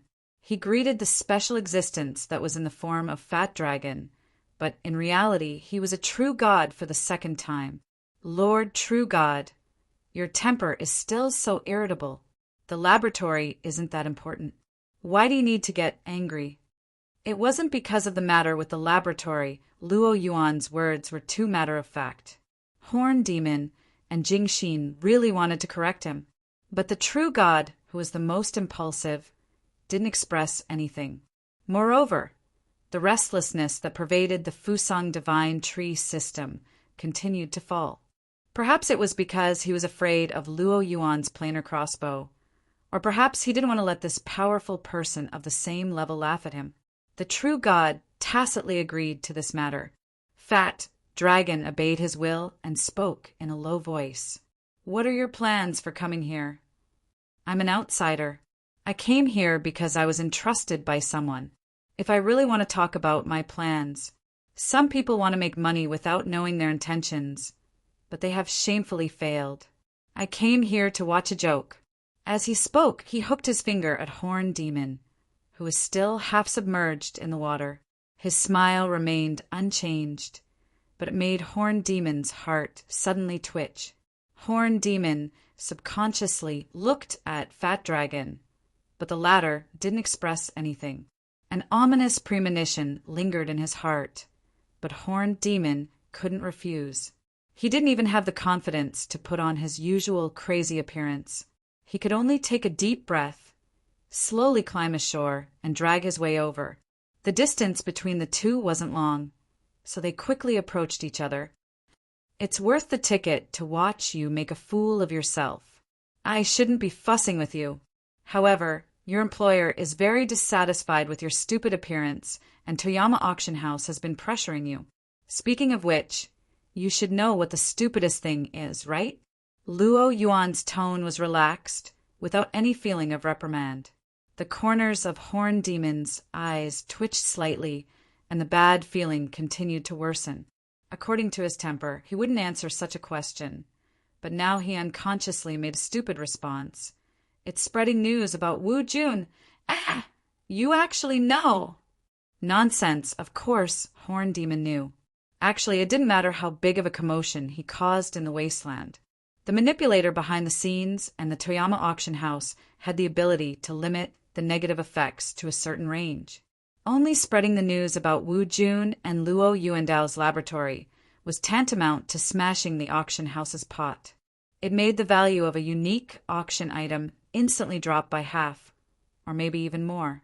More importantly, once the news reached Luo Nan's ears and reached Xia City, it would be hard for them to pinch Luo Nan if they were to find him first. The treat plan would be in danger of being stillborn. Horn Demon knew this clearly, but he never cared. He had this kind of temperament and character. However, at this moment, he began to feel weak when facing Luo Yuan's smiling face that remained grave and stern. Luo Yuan didn't give him a chance to be at a loss. He reached out and patted Horn Demon's right shoulder. His tone seemed to be sighing. A woman marrying more than one person hurts her character. She might give birth to a son without an asshole. You might not be able to live until then, so it probably doesn't matter. But right now, you need to learn a lesson. At the very least, you need to let the stakeholders vent their anger. Horn Demon's pupils contracted. His body tensed up instinctively, but it was useless. He didn't even have time to react before his right arm was in severe pain. 2 of his fingers had already been torn off. Luo Yuan grabbed his arm and forcefully tore it off from his shoulder. Ah! A blood-curdling scream rang out, but under the control of Horn Demon's instinctive suppression, it turned into a roar that rolled in his throat. Horn Demon's figure fell down. His limb was torn off, and he was bleeding profusely. The corresponding psychological trauma nearly made him kneel on the ground. But in the end, he managed to stand up with difficulty. He just bent his waist, barely maintaining his trembling body. His mouth oozed bloody saliva, and his eyes sprayed poisonous flames. He stared fixedly at the muddy shore of the lake. It was as if his mortal enemy was hidden in the ditch there. At this moment, whether it was on this side of the wasteland or the distant North Mountain Lake of Ban City, the air froze. Only Luo Yuan's hoarse voice echoed, "I hope you can accept and understand this punishment. To tell you the truth, as a former employee of the laboratory, I chose a slightly more severe method. Hee, I feel much more comfortable now." Horn Demon's body just trembled. He didn't say a word. In fact, even he was surprised that he was able to keep his mind clear, calm, and restrained. He wasn't the only one who was surprised. Inlu heard a low cry beside her, and there were some words. She didn't hear it clearly due to the excessive vagueness. When she looked back, she only saw Luo Nan's lips slightly open and close. She was unable to distinguish it, but at this time Luo Nan's lens was firmly locked onto Horn Demon's body. Luo Yuan held the severed arm that once belonged to Horn Demon in his hand. This severed limb was still twitching. He raised his eyebrows and placed the torn wound before his eyes. He sized it up seriously. The activity of the nerve cells is much better than I imagined. The repairability isn't bad either. Look, the bleeding has stopped. Your gene modulation last time wasn't completely useless. You can do a local proliferation repair later. You'll pay the cost yourself. He threw the severed arm into the mud after saying this. Okay, I finished dealing with this matter. Let's hurry up with the laboratory. He turned to Fatty Dragon. His unchanging smile matched with his eyes, indicating for Fatty Dragon to look up. At this time, the medium-sized transport plane that carried Luo Yuan over had already deviated from the sky above Saltwater Lake. It flew northwest. It was unknown when, but it pulled up colorful smoke in the air, afraid that others wouldn't be able to see it. Just when everyone's gazes were focused, something was thrown down from the transport plane. Of course, it wasn't a person this time. It was a beacon that pulled up colorful smoke. Chapter 765. When Luo Yuan's suggestion was implemented, the people who were still alive on the side of the saltwater lake were already in the off-road vehicle on the lakeshore, speeding towards the beacon location of the colorful smoke pillar. The atmosphere in the car was very strange. The off-road vehicle itself was Gardner's legacy. Even if the man who was suspected to be a military spy was still breathing when the true god descended. He was already dead after being sifted through 7 or 8 times in the saltwater lake. Without the original owner, the authority of the off-road vehicle almost became a problem. Fortunately, Luo Yuan carried a new generation of dynamo core that was said to be used for internal testing. In addition to being able to be implanted into the human body, this thing seemed to be a natural enemy of intelligence systems. Luo Yuan used it to hack the control system of the off-road vehicle. Although some functions involving the military's remote control authority were restricted, basic driving was not a problem. Luo Yuan also sat in the driver's seat. The front passenger seat was given to the largest fat dragon, and 3 people were squeezed in the back seat. Jingxin, who pretended to be mute, the centaur with a broken arm, and Hua Jian, who was lucky enough to survive. Jingxin's talkative attribute disappeared the moment the true gods will descended. He was now a good dog, obedient wherever the will of the true god descended. The centaur's state was a bit more complicated. He found the medical box from the off-road vehicle and was bandaging the broken arm. However, he looked at his hand movements. His thoughts drifted to somewhere else, and his eyes were uncertain. As for Hua Jian, as a commercial employee, he didn't have an obvious position. When Fat Dragon and others' internal communication network was hacked and information was leaked, his first reaction was to stay away from the matter. Although he didn't run away in the end, he avoided the direct impact of the true god's wrath and survived. However, he was swept by the power of the Fusang divine tree and was inexplicably stuffed into the car. He was also listless. He wanted to pretend to be a dead dog, but he couldn't hide the nervousness in his heart. At this time, Luo Yuan used his hoarse voice to pacify the whistling dry wind. Everyone relax. Visiting Luo Yuandao's laboratory, appraising, playing some dirty tricks, and doing some experiments, isn't that your goal? This goal will soon be achieved, so you should be happy. He smiled and turned his head to look at Fat Dragon's stiff face. Don't think that I'm joking. It's just that some people can't stand your torment. As an outsider, the reason why I'm here is because I've been entrusted by someone. Let's not talk about the distant matters, but at the very least, I have to make sure that the Toyama auction house is all right.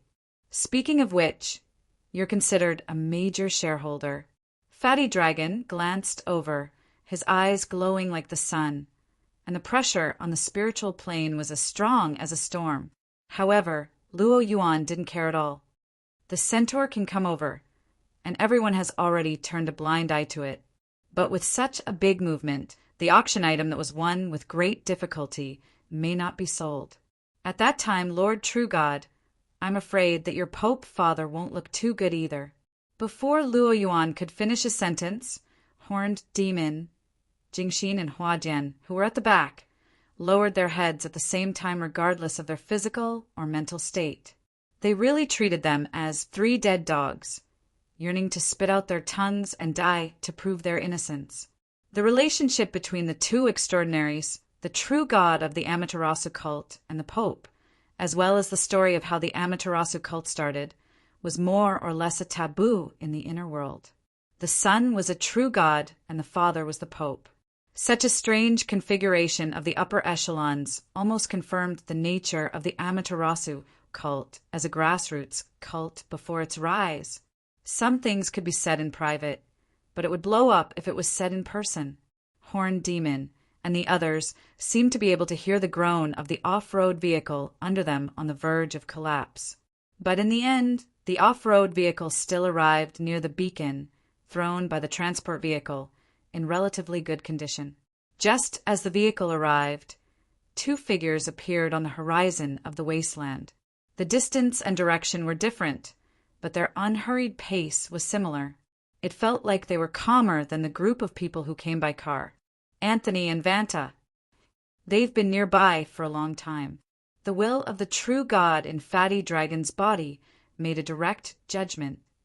Everyone who comes is a guest. Don't you also wish for more visitors? Luo Yuan waved at the 2 in a friendly manner, then jumped out of the car. The light in Fatty Dragon's eyes swept over the 2 people. The aura on Anthony's body flowed, sluggishly like liquid mercury. It was obvious that he had endured a power that far exceeded the limits of his body and soul structure. This was what it looked like when a mortal used divine methods. As for Vanta, from the true God's point of view, Vanta's consciousness was completely sealed in the fortress built of a physical body. Apart from some fluctuations that radiated, there were no other traces. Even with the power of the Fusang divine tree system, it was impossible to determine the truth in a short period of time. However, this action at the level of an ability user was probably equivalent to an ordinary person blocking their mouth and nose to hold their breath, but he could actually hold it. He was quite a strange fellow. At this moment, Luo Yuan clapped his hands to attract everyone's attention. It was almost exactly the same as what Horned Demon had done a few hours ago. Jingxin subconsciously glanced at Horned Demon, but the latter was in a daze and did not seem to notice. I know that everyone is here for Luo Yuandao's laboratory. Now that everyone has been gathered here, I want to save some time and the negative impact it will bring. To put it simply, if there's anything, go to the laboratory to solve it. Don't mess around outside. The people who came with the off-road vehicle already knew the ins and outs of the matter. Anthony and Vanta could not hide their puzzlement. They did not know why Luo Yuan jumped out. Luo Yuan did not explain further. He quickly cut to the point. Due to the characteristics of the laboratory entrance's irregular movement, almost no one can lock onto the area where the entrance is located over a long period of time. Except for Wu Jun, the few people from the Amaterasu parish added in their hearts. However, Horned Demon had some luck. Of course, there is also the surprising greed of a certain parish. He locked onto this relatively narrow area with relative accuracy. In this way, for a former laboratory employee like me, finding the entrance is more or less up to the task. The smile on Luo Yuan's face seemed to become deeper. When we were maintaining the anchoring device back then, we often used this matter as a bet. Of course, we must first eliminate Senior Sister Qingwen. Otherwise, there is no way to play. Come on, the top auction item worth 100 billion, the future hot research base, and of course, the Holy Land for writing papers, Format 70 Research Institute welcome everyone. Following his voice, a mechanical squeaking sound came from the ground under everyone's feet. At Luo Yuan's feet, a part of the red soil sank, revealing a rather deep hole. Chapter 766. There were no natural anomalies, nor were there any lighting effects. It was just a bare cave with a series of creaking sounds on the uneven red soil. There was a flight of stairs at the bottom. This setup was barely passable as the entrance to a secret laboratory in the wilderness, but it was far from what everyone had been imagining and trying to figure out for a period of time. There's no need to be suspicious. It's here. Everyone, just come to the front. The 7 people present gathered together. The participants of the transaction in front of this door maintained their original state of mind. Most of them maintained an intense and urgent interest in the laboratory. However, they were more or less stunned when they saw the scene. This is Bo Qingwen's design. It is said that the structure of the door is based on solid rock. There are requirements for the environmental structure, so no matter where it is moved, it must touch the ground. This design is quite basic. It doesn't rely on instruments to complete it. Therefore, the people from the Toyama auction house couldn't do anything about it when they dismantled the anchoring device. Of course, in order to avoid moving it into the water, opening it at the bottom of the lake and causing water to flow in, the anchoring device was designed to avoid danger. Fortunately, the saltwater lake you guys are in doesn't have this thing. Otherwise, you would have to struggle with the water first. Fatty Dragon occupied the largest area in front of the cave. The will of the true God attached to Fatty Dragon scanned the ordinary door on the ground a few dozen times. It muttered to itself for a moment before turning its gaze to the Horned Demon. Among everyone present, only the Horned Demon had truly been to Luo Yuandao's laboratory, aside from Luo Yuan. Of course, he could provide proof. The horn demon's consciousness entered a half-dazed state. He didn't even pay much attention to the true god's gaze. Instead, he slowly bent his knees and half-knelt on the ground. He used his only left hand to dig at the red earth at the edge of the cave.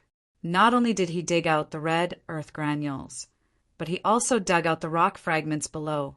Then he stuffed it into his mouth, chewed, and tasted it. Only now did he speak vaguely to Fatty Dragon. "Every time I see it, I feel that it's inconceivable. This taste. This fellow really is a madman." Ian Lu evaluated in a low voice on the yacht on Beishan Lake. She turned her head as she spoke, wanting to find some sense of approval with Luo Nan. But at this moment, she saw the youth beside her squint his eyes. His lips and tongue were slightly licking and biting. There was clearly nothing there, but it seemed like he was tasting some special dish. Ian Lu was horrified. That was tasting dirt. Aside from the fact that there was no sand in his mouth, all of Luo Nan's facial expressions and movements were nearly 100% synchronized with the horned demon that was over 3,000 kilometers away. Oh, there was also a sparkling luster at the corner of her eyes. Ian Lu was at a complete loss for a time when faced with Luo Nan's bizarre state. He wanted to break the ice, but he didn't have the courage to do so. His entire body froze in place. After a few seconds, the young man beside him let out a sigh of relief and removed the strange state on his own. "No wonder I couldn't find it. I've overlooked too many structural details. It turns out that it's been reassembled and connected. I've been too naive. First, sir? Oh, it's okay. One of my doubts has been resolved, and I've found some very good teaching materials." Luo Nan turned his face to reveal an extraordinarily brilliant smile. With that said, he erased the useless configuration blueprints and compared them to the current location of Luo Yuan and the others. He reconstructed the terrain and the door that had just opened. Previously, Luo Nan didn't understand why he could use himself as the starting point to set up the large coordinate system. He had a deep perception of the curvature of space-time and its structure. He was able to capture the intersection point between planes like the cloud world and the deep blue world and the local space-time. He just couldn't find any traces of his grandfather's laboratory in this wasteland. Now, with his mother's work, he had reconstructed the space-time interference structure. Everything became a matter of course. Luo Nan liked this answer very much. He liked it very much. Luo Nan's state became even more relaxed under his great mood. Even though he was using his heart to reproduce the relevant configuration blueprints, he still remembered to give Ian Lu a reminder. "I'm not clear about the specific environment of the laboratory. For the sake of caution, the view will be narrower. I basically don't need to filter anything anymore." Huh? Before Ian Lu could understand what was going on, the group of people in the wasteland followed Luo Yuan's lead. They followed the stairs down the cave and entered one by one. Ian Lu looked from Luo Yuan to Jingxin, who entered last. There was no one left at the cave entrance, but the corresponding lens didn't change from beginning to end. Just as she was puzzled, the lens finally changed. The change was very abrupt. The light suddenly dimmed and the space felt cramped. When it became clear again, all she saw was a wall of flesh in front of her. It was Fatty Dragon, the carrier of a true god's sole possession. How could it be so close? And this perspective, Ian Lee's heart raced. Her mind quickly recalled the sequence of people entering the laboratory one after another. The first was Luo Yuan. The second was Fatty Dragon. The third was the Horn Demon. That's right. According to the sequence, the Horn Demon went down right next to Fatty Dragon. This position and height were very close. Thinking back to the synchronized reactions of Luo Nan and the Horn Demon, Ian Lu finally connected the logical chain. This was also a soul possession. How did Luo Nan do it? While she was in a trance, the group of people had already passed through the underground passage and entered a relatively spacious area. According to Luo Yuan, this was the most spacious place in the entire laboratory. People adjusted their positions here and looked around. Luo Yuan continued to introduce, The structure of the laboratory is very simple. Actually, apart from a very small number of people, experiments can't be done here. It's more like an observation point. Right now, all the facilities and equipment here have been moved away. Even the observation itself has become a problem. But I think this shouldn't be a problem for everyone here. The Horn Demon. It was unknown whether or not the Horn Demon was completely under Luo Nan's control, but it turned its head to observe. Lu was able to confirm that they were in a semicircular space. It was completely empty. All that was left were the messy instrument tables and some of the severed wires. The demolition work of the Toyama auction house was done very well. Right now, the only eye-catching thing here was the curved surface in front of them. It was similar to the arrangement of a ship's porthole. The curved surface was a whole piece of transparent interface. At the very least, it should have been transparent at first. It was just that it was gray and dirty, completely obscuring one's vision. Even if it wasn't obscured, one could still see it in this underground space. Oh, was it a misconception? Why did she feel that there really seemed to be a depth behind the gray and dirty mirror surface in front of her?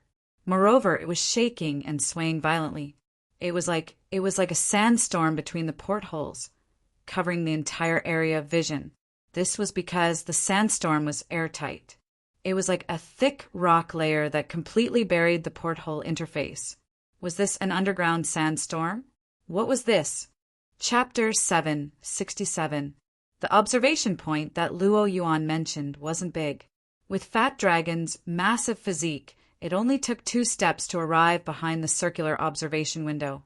Following that, he reached out his hand and touched the inner layer of the window. He was also sensing the details of the collision between the window and the sandstorm outside. A great spectacle. The will of the true God whose soul was attached to Fat Dragon described it this way. He rarely used the word great, but at this moment it wasn't easy to find a word that was more in line with reality and his state of mind. Lord, true God should have seen it before. Horned Demon once visited this place. Back then, it was a better observation opportunity. He's not a good carrier. Under the propping mulberry tree system, the meaning of this sentence was equivalent to he's not a good believer. On the other side, Jingxin's heart instinctively twitched when he heard this. He subconsciously lowered his head, afraid that the true God would comment on him. However, as the person in question, Horned Demon, only stared intently at the observation window. He looked at the thick sandstorm outside with amazement at his level of concentration. The true God's attention was still focused on the sandstorm outside the observation window, so he didn't care about Horned Demon's reaction. He used Fat Dragon's thick fingers to slowly rub against the windshield, feeling the details of the collision between the inside and the outside. At the same time, he said in an especially gentle tone, "Those sand-like fragments have spatial textures. Those sand-like fragments have the texture of space. We don't necessarily understand what space is, but we give it this definition. At the very least, it's an approximation. It makes people feel that if these fragments are pieced together, they will form an additional dimension that can accommodate us." Luo Yuan clapped. "As expected of Lord True God, you sound like you're preaching." "I'm just deliberately mystifying things. If I really knew the truth behind it, why would I need to say so much nonsense?" The true God's attitude was very frank. In front of the mystery that seemed to be within reach, his reputation wasn't that important. He continued to rub the window. It was shaped like a windshield, and it did block the sandstorm outside. However, behind the seemingly simple phenomenon, there was a deep and complicated mechanism. If it's just an ordinary windshield, including this laboratory, and if it's just an ordinary underground building, then nothing will be left behind under the erosion of the sandstorm outside. Such craftsmanship is rare in the world, right? In fact, it's unique. Luo Yuan also walked to the observation window and stood side by side with Fatty Dragon. Ignoring the difference in size, the two people's auras were equally matched. He calmly explained Luo Yuan Dao and his son, along with Bo Qingwen, they slowly constructed this laboratory in the sandstorm that we are currently witnessing. They continuously pushed deeper into the sandstorm. In fact, the main task of constructing and pushing forward was all done by Bo Qingwen. In this field, her talent was displayed without restraint, especially in the middle and late stages. She made progress almost every day, and every 2 or 3 weeks, she would have a new discovery. Luo Yuandao, on the other hand, shifted his research field to the practical application of formatting theory. Luo Zhongheng was the most active experimental subject. He could always digest the new results of Luo Yuandao and Bo Qingwen.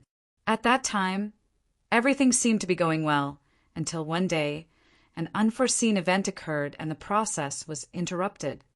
Weight structure? What are they using? Materials? Technology? The true God grasped a key word. About that, Luo Yuan stomped his feet, letting everyone present feel the physical nature of the laboratory. The place we are in seems to be the product of hollowing out the rock strata. In the first 2 years that I came here, I always thought that it was like this. But in fact, this place is pieced together using building blocks. Oh, the true God also said this word. It's really amazing. As for the raw materials, it is said to be those. Luo Yuan pointed outside the observation window. There was only one thing there, and that was the sandstorm that was so dense that it could no longer be distinguished from the static state. Every fragment is a building block with a specific shape and nature. Although we don't know why they are broken and how they are restored, with such rich materials, it is still possible to pick apart from them and redesign a small room in your heart. These are Bo Qingwen's original words. Fatty Dragon turned his head and stared blankly at the silent, roaring sandstorm outside the window. The others were similar. After knowing the premise, the originally cramped laboratory gave people a completely different feeling. Even if they were here in person, it was hard for them to imagine how Bo Qingwen had pieced together the sand and dust into a building of this scale using the method of building blocks. After so many years, I have returned to the old place. I am also very surprised that it can still maintain its general appearance. Luo Yuan smiled and looked up. No one knew what he was looking at. At the end of his line of sight, there was nothing but the ceiling. Bo Qingwen. Fatty Dragon said this name, which was equivalent to the will of the true God giving extra attention. It sounds like an excellent woman. Why isn't she famous? If even the true God can't really understand her genius and technology, how can you count on those ordinary people? Of course, she is also an excellent architect. Even in the wilderness, her light will shine sooner or later. However, the bad luck of the Luo family infected her, and of course, that bastard. At this moment, no one could see Luo Yuan's expression, but even the true God attached to Fatty Dragon could not continue the conversation for a while. In the end, Luo Yuan turned his face again, still with the same smiling expression. Okay, let's not talk about unpleasant things. Everyone has paid a great price to get the opportunity to visit, study, and inspect the goods. I hope that you won't cause trouble or even lose your life because of some low-level mistakes, at least in the eyes of former employees like me. So, please allow me to talk about some taboos in the laboratory.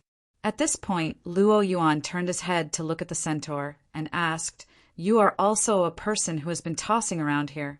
Have you told everyone?" The centaur glanced at him and ignored him. Luo Yuan was not angry.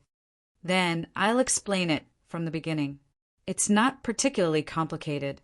There are only 3 basic principles. First, I believe that you all know very well that the sandstorm outside the observation window is not a real sandstorm. Any contact with it that you think is infallible will lead to fatal consequences. Second, don't leave the scope of space you can understand. I mean, this laboratory is your shelter. Only here can you observe the sandstorm more leisurely, and at the same time, you don't have to worry about your own survival. Well, we have been bored here for too long. We might as well go to other areas of the laboratory to recognize the way and identify the safe zone. Luo Yuan left the observation point first, leading a group of people through the corridor of the laboratory, introducing the rooms on both sides. The main structure of the laboratory is like a crab with a wide and hard carapace and two pairs of strong chelicerae stretching out. Its upper body is protruding forward, exposed to the sandstorm, and the back is still attached to the space we're familiar with.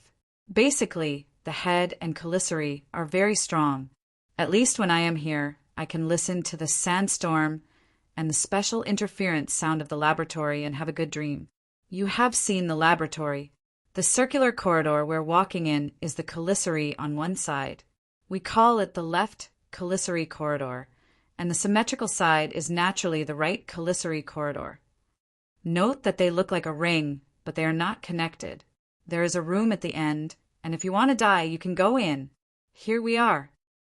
In front of the place where Luo Yuan stopped, there was a seemingly very thick metal door, equipped with a turntable lock similar to that of a traditional vault, highlighting the cautious mentality of the designer.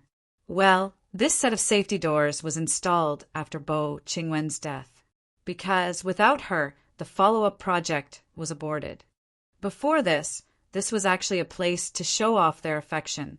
Luo Yuan's words became strange, and he had no intention of opening the door. However, with the sensing ability of a true god, a mere metal door could not stop him. After a little sensing, he understood. Indeed, the space-time structure is very unstable, and it was basically eroded and destroyed by the sandstorm. This door is actually meaningless, and it mainly relies on a splicing structure similar to the observation point. Is the other side of the corridor the same configuration? Yes, originally, Bo Qingwen wanted to make a vehicle that could move freely in the sandstorm, and called it the Treehole Plan. At the end of the two corridors is actually the vehicle parking station. She and Luo Zhongheng each presided over one, and they started work at the same time to compare with each other. But in the end, only a small part of the work was completed, and misfortune came. Luo Yuan turned back. The observation center, the left and right corridors, and the rooms on both sides are basically the scope of the safe zone. At least it was very safe before. After dismantling so many pieces of equipment, there must be some holes, right? Luo Yuan walked with a smile, and suddenly reached out and opened the door of a room on the side. Strangely, in this enclosed underground space, there was a slight airflow passing through, brushing past people's faces. The breeze blew out from the empty room, and correspondingly, there was inexplicably distorted light. Nice watch, lend it to me. Luo Yuan politely took a valuable watch from Detective Hua Jian and then threw it into the room. Under the distorted light, the watch disappeared without a trace. Sure enough, the work of the Toyama auction house is quite rough. It is said that in this room, when two people were dismantling, they played with time travel. One person safely returned to the ground, but his spine was twisted, and the other person has not been found until now. Hua Jian felt his wrist was sore and painful, and he subconsciously took half a step back. Luo Yuan closed the door. Well, the third rule: everyone must pray devoutly at all times. Due to the lack of anchoring equipment, there may be similar rooms and areas appearing. When that time comes, everyone can only rely on luck and hope that they don't travel into the sandstorm. Of course, if you can find a large fragment there that can accommodate you and survive, then you will be a lucky person who only appears once in a few decades. That's it. Most people had complicated expressions on their faces. Luck, that's not a good word. Fat Dragon followed the will of the true God and slowly said, but this is the value of Luo Yuandao's laboratory. The endless dust and debris outside is the greatest treasure.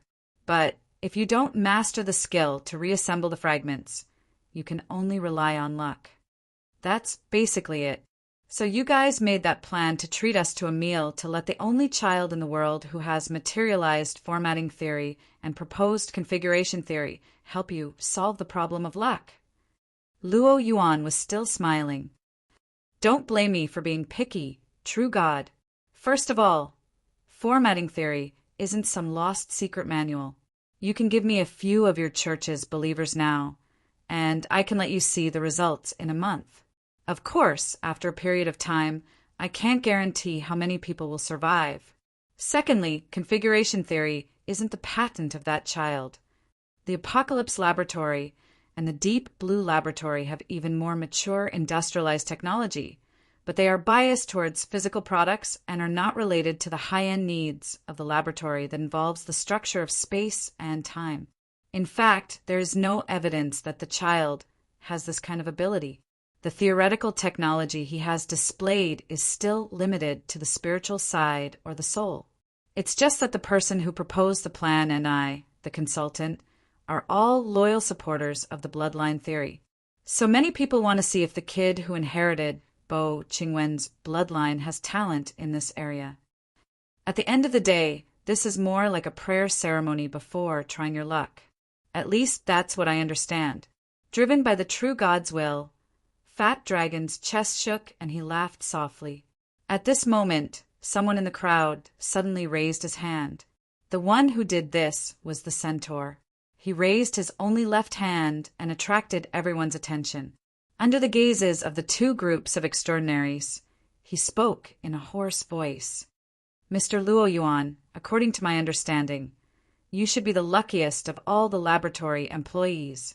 If, as you said, you don't have the corresponding splicing technology, then you were even luckier to find a fragment with an astonishing volume?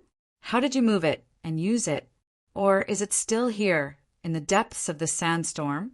The already narrow left pincer corridor seemed to be about to explode from the centaur's wanton disclosure. Those who knew and those who didn't subconsciously held their breaths as their brains worked quickly.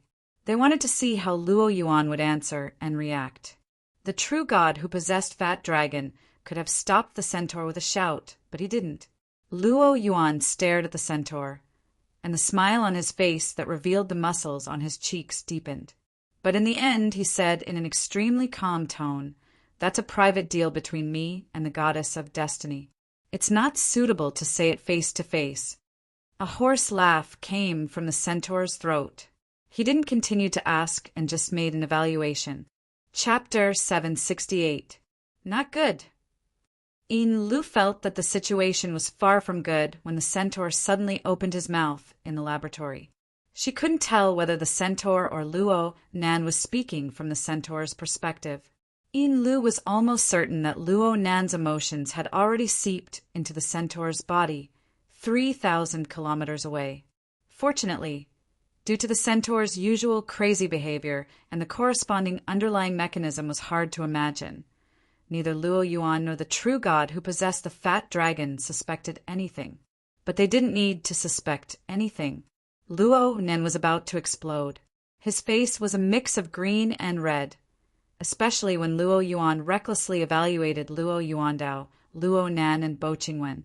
When Luo Yuan spat out the word, "Vile spawn," the storm above the abyss was wrapped in thunder and lightning. It buzzed in the deep sky.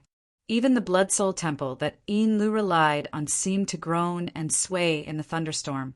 What would she do if she made a move? What would she do if she leaked her tracks?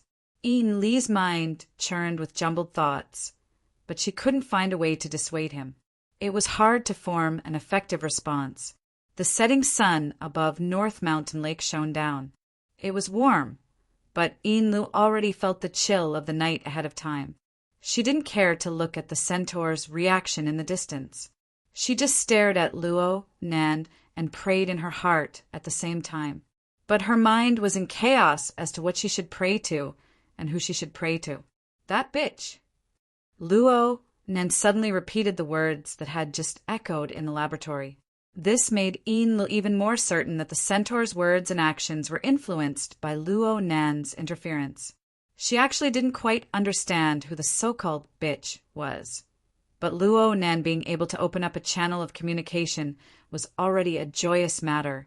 She hurriedly continued, "You're saying the goddess of fate. That bitch."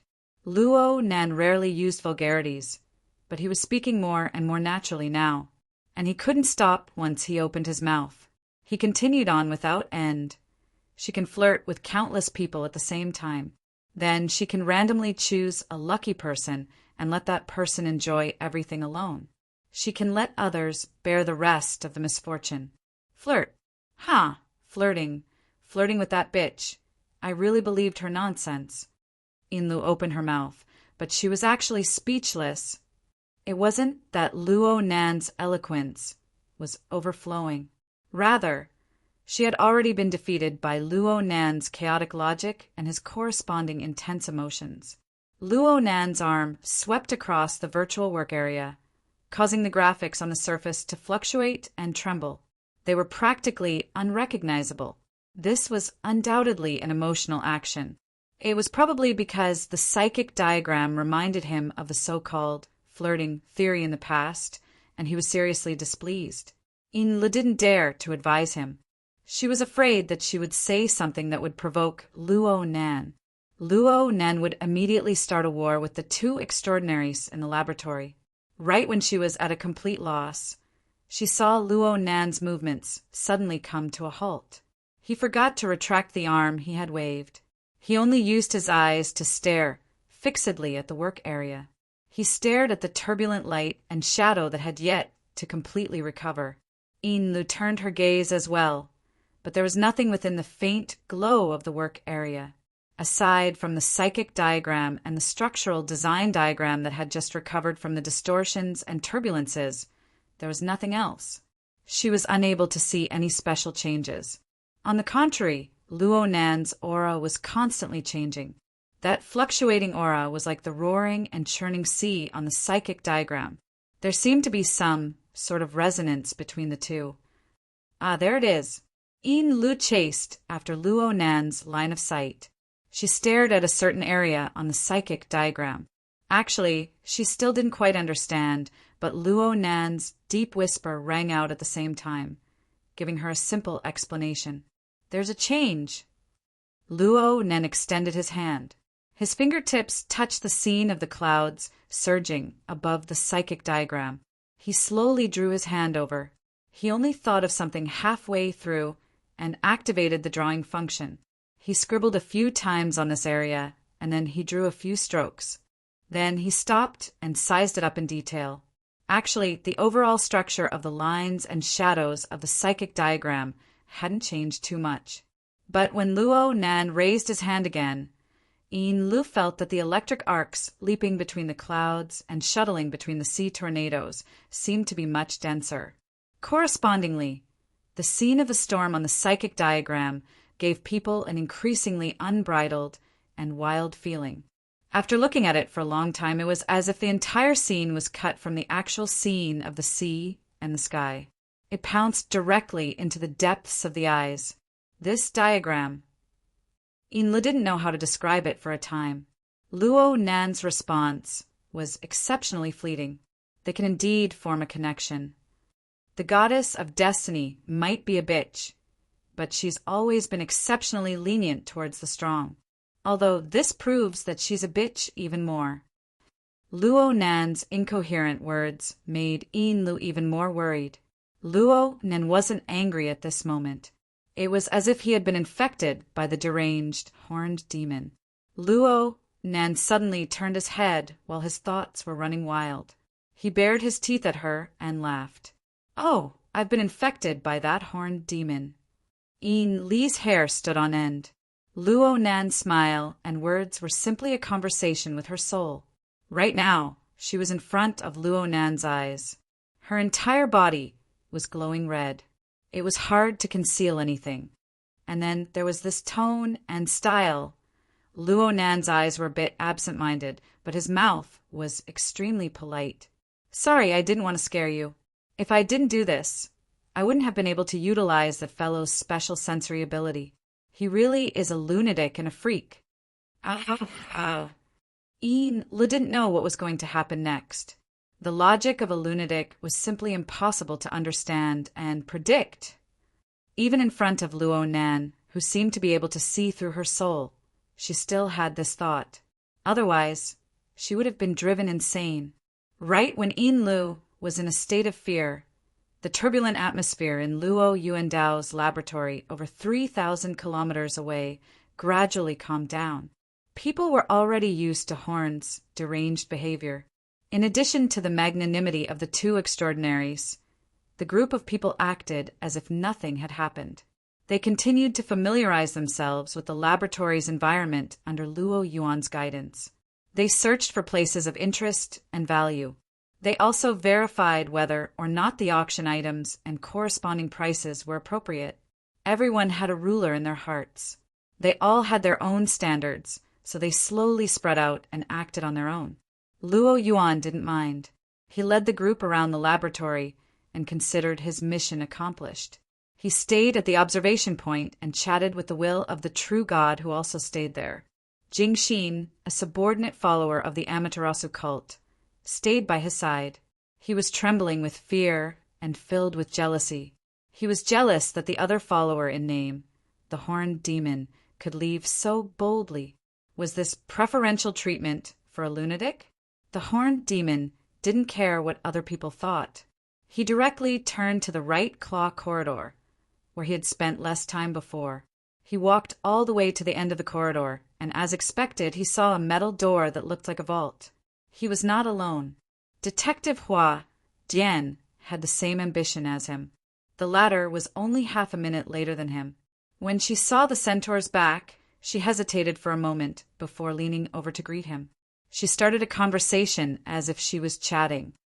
"Brother Horned Demon, are you interested in this place? Sai, if Mr. Luo Yuan's tree hole project was completed, the value of this laboratory would increase tenfold. What a pity." "Yes, it's a pity."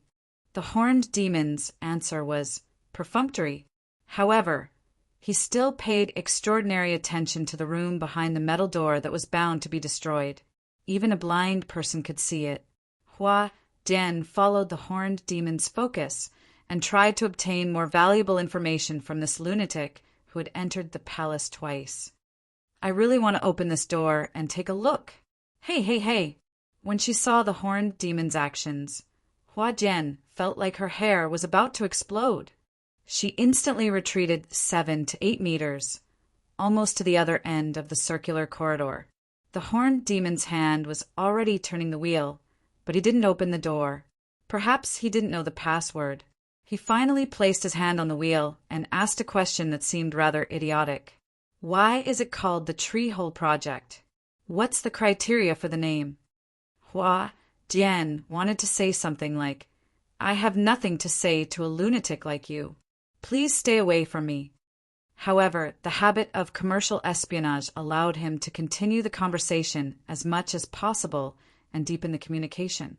Brother Horned Demon should have also detected the environment behind the door. If the other side hasn't changed beyond recognition, isn't its structure just a long and narrow tree hole? Of course, if it's flat, it's a long shuttle. Then why not just call a shuttle or a rocket? Hua Jian indicated that this conversation with a low IQ and high insanity attribute couldn't be continued. The Horned Demon didn't care if he didn't get an answer from Hua Jian.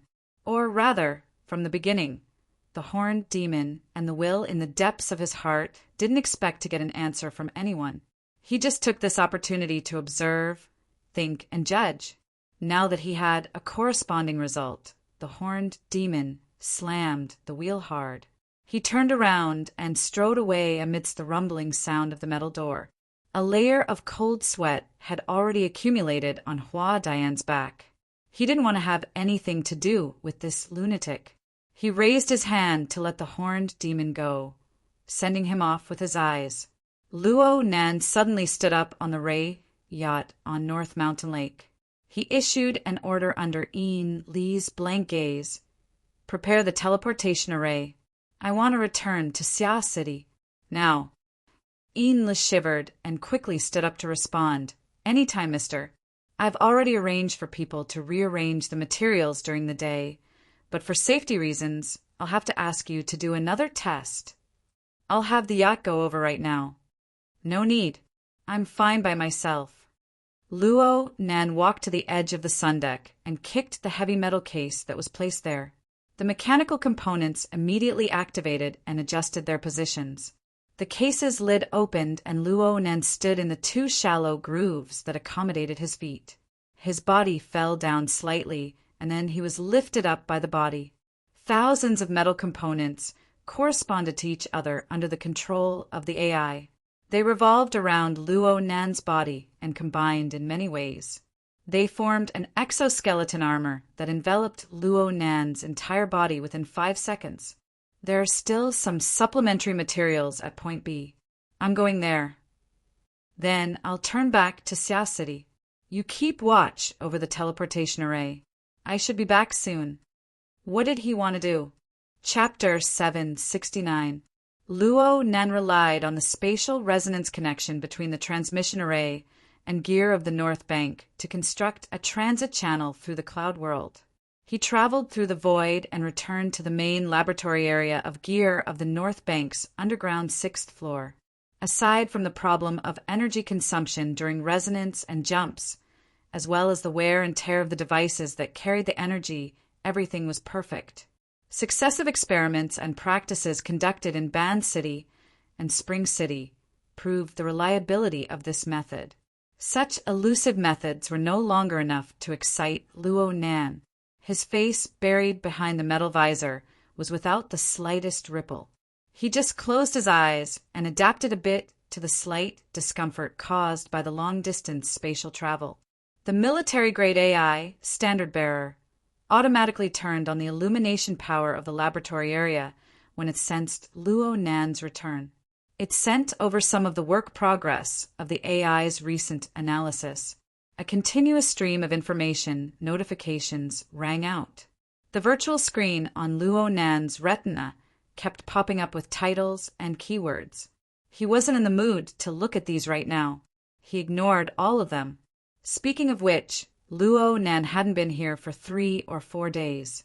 The reason he gave to the outside world was to clean up the corresponding experimental equipment and make preparations to leave school. This reason was really weak. Whether it was the Xia City branch or the relevant personnel of the Mystic Arts Research Society, no one would believe it. But it didn't matter. No one would expose him. However, he received a few messages the moment he reconnected to the psychic wave network. Most of them came from Hiyuan and Bro Octopus. The others were fine, but the last message he received made Luo Nan's attention focus a bit. It was an electronic invitation. The interface design was quite exquisite. It seemed to be of a very high level. Looking at the signature on the interface, it came from the Fushan auction house. It was a completely logical and provocative target. To Mr. Luo Nan read the opening, and his face behind the visor finally formed a cold arc. His gaze flickered as he ignored the meaningless, hypocritical, and polite words. He captured the most crucial information. The Jadeite Light. May 6th, set sail from Ban City. High Seas Auction. May 16th, special auction of the Jadeite Light. Relying on the electronic invitation, people could board the ultra-luxurious cruise ship, the Jadeite Light, on May 6th. They would travel by sea for 10 days and participate in the top-notch auction. Of course, guests who felt that time was precious could also take a private plane and arrive on the same day. The electronic invitation even had a list of auction items and a corresponding introduction. The name Luo Yuandao Laboratory Coordinates and Supporting Equipment was impressively listed. At first glance, it looked a bit crude compared to the other magnificent works of art. But in Luo Yuandao Laboratory Coordinates, it was the value of all the other auction items added together. Yes, the value referred to the value of the laboratory itself. Luo Yuandao, Luo had to. If the Fushan auction house and the designer of the treat plan still believed that Luo Nan would be grasped by this sort of thing, then they would only be disappointed. Luo Nan had already found his grandfather's laboratory. He had used inconceivable methods to experience and feel the various mysteries within for himself. The laboratory coordinates held practically no meaning to Luo Nan. Bank Luo Laboratory of Luo Coordinates, of the Laboratory of Coordinates, of Laboratory of the Laboratory of Luo, of Institute of Laboratory of Laboratory of. the Institute of the Laboratory of, the Luo Laboratory of Luo. Nan immediately switched the interface. He would leave the invitation letter there for now. The premise for him to accept the invitation was to continue to feign civility with that whore, the goddess of fate. And in order to confirm this premise, he needed to do the corresponding verification. This was the reason why he rushed back from Ban City. Rue won. Luo Nin called out softly. Though the sound waves were unable to transmit to his home, which was several dozen kilometers away, the psychic waves were able to reach far and wide. Rue Wen was doing her homework in her room. Her figure blurred and disappeared the moment she heard the call. She leaped into deep space. Luo, Nan, and Rue Wen cooperated flawlessly. They integrated the special configuration of gear of the North Bank to open a new spatial passageway. It just so happened to intersect with Rue Wen's shuttle trajectory. Then they left the local space-time together to cut into the cloud world. The transmission array erected above North Mountain Lake of Ban City actually had this function as well. But the scale and degree of rigor were far inferior to gear of the North Bank. Needless to say, there were unexpected risks from wear and tear. The fact that Luo Nan was able to consider this proved that his mind was quite calm. He was unexpectedly calm. The high-altitude air currents and surging clouds of the cloud world came head-on. They seemed monotonous, but they brought along a wealth of information about this world. However, Luo Nan was completely uninterested in these superficial things right now. He just spoke softly to Rue when beside him. "Let's go to our ambush." Rue Wen was able to sense Luo Nan's mood. She didn't say much. She immediately entered the special state of body and soul merging. In this state, she linked and resonated with the complex and chaotic multi-layered structure of the void. Then she cut open the scene of mist on the surface of the cloud world, revealing an entrance that led to the deeper layers of the labyrinth world. This exposed the gray, turbid, and chaotic maze of mist within. It was as if an ugly wound had been torn open in the cloud world. But this wound was rapidly healing. Luo Nan knew that time was of the essence. He quickly adjusted his breath and once again confirmed that the self-examination of the exoskeleton armor was normal. Then he dove head first inside. When he dove into the gray and gloomy turbid mist, the crack in the void closed up and was completely sealed. The corresponding light that came from the outside world also completely disappeared. Luo Nan no longer had anything to rely on. The only thing he could rely on was himself. The terrifying pressure within the mist labyrinth assaulted him at the same time.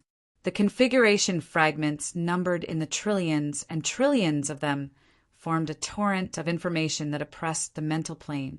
And the collapsing and shattering structure of the void itself created a destructive force that could crush and tear everything to shreds. It wanted to grind all things from source and non-source into dust, and even into nothingness. Luo Nan very rarely entered this dangerous plane with his fleshly body. In fact, if he had entered with his fleshly body for the first time, there was a high probability that his body would have been smashed to pieces by now. Even now, Luo Nan faced such terrible environmental conditions. It was the same as playing a balancing game on the jagged edge of a meat grinder.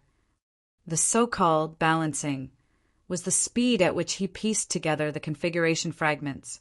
It was the dynamic change between the destructive impact and interference of the powerful pressure in the surroundings.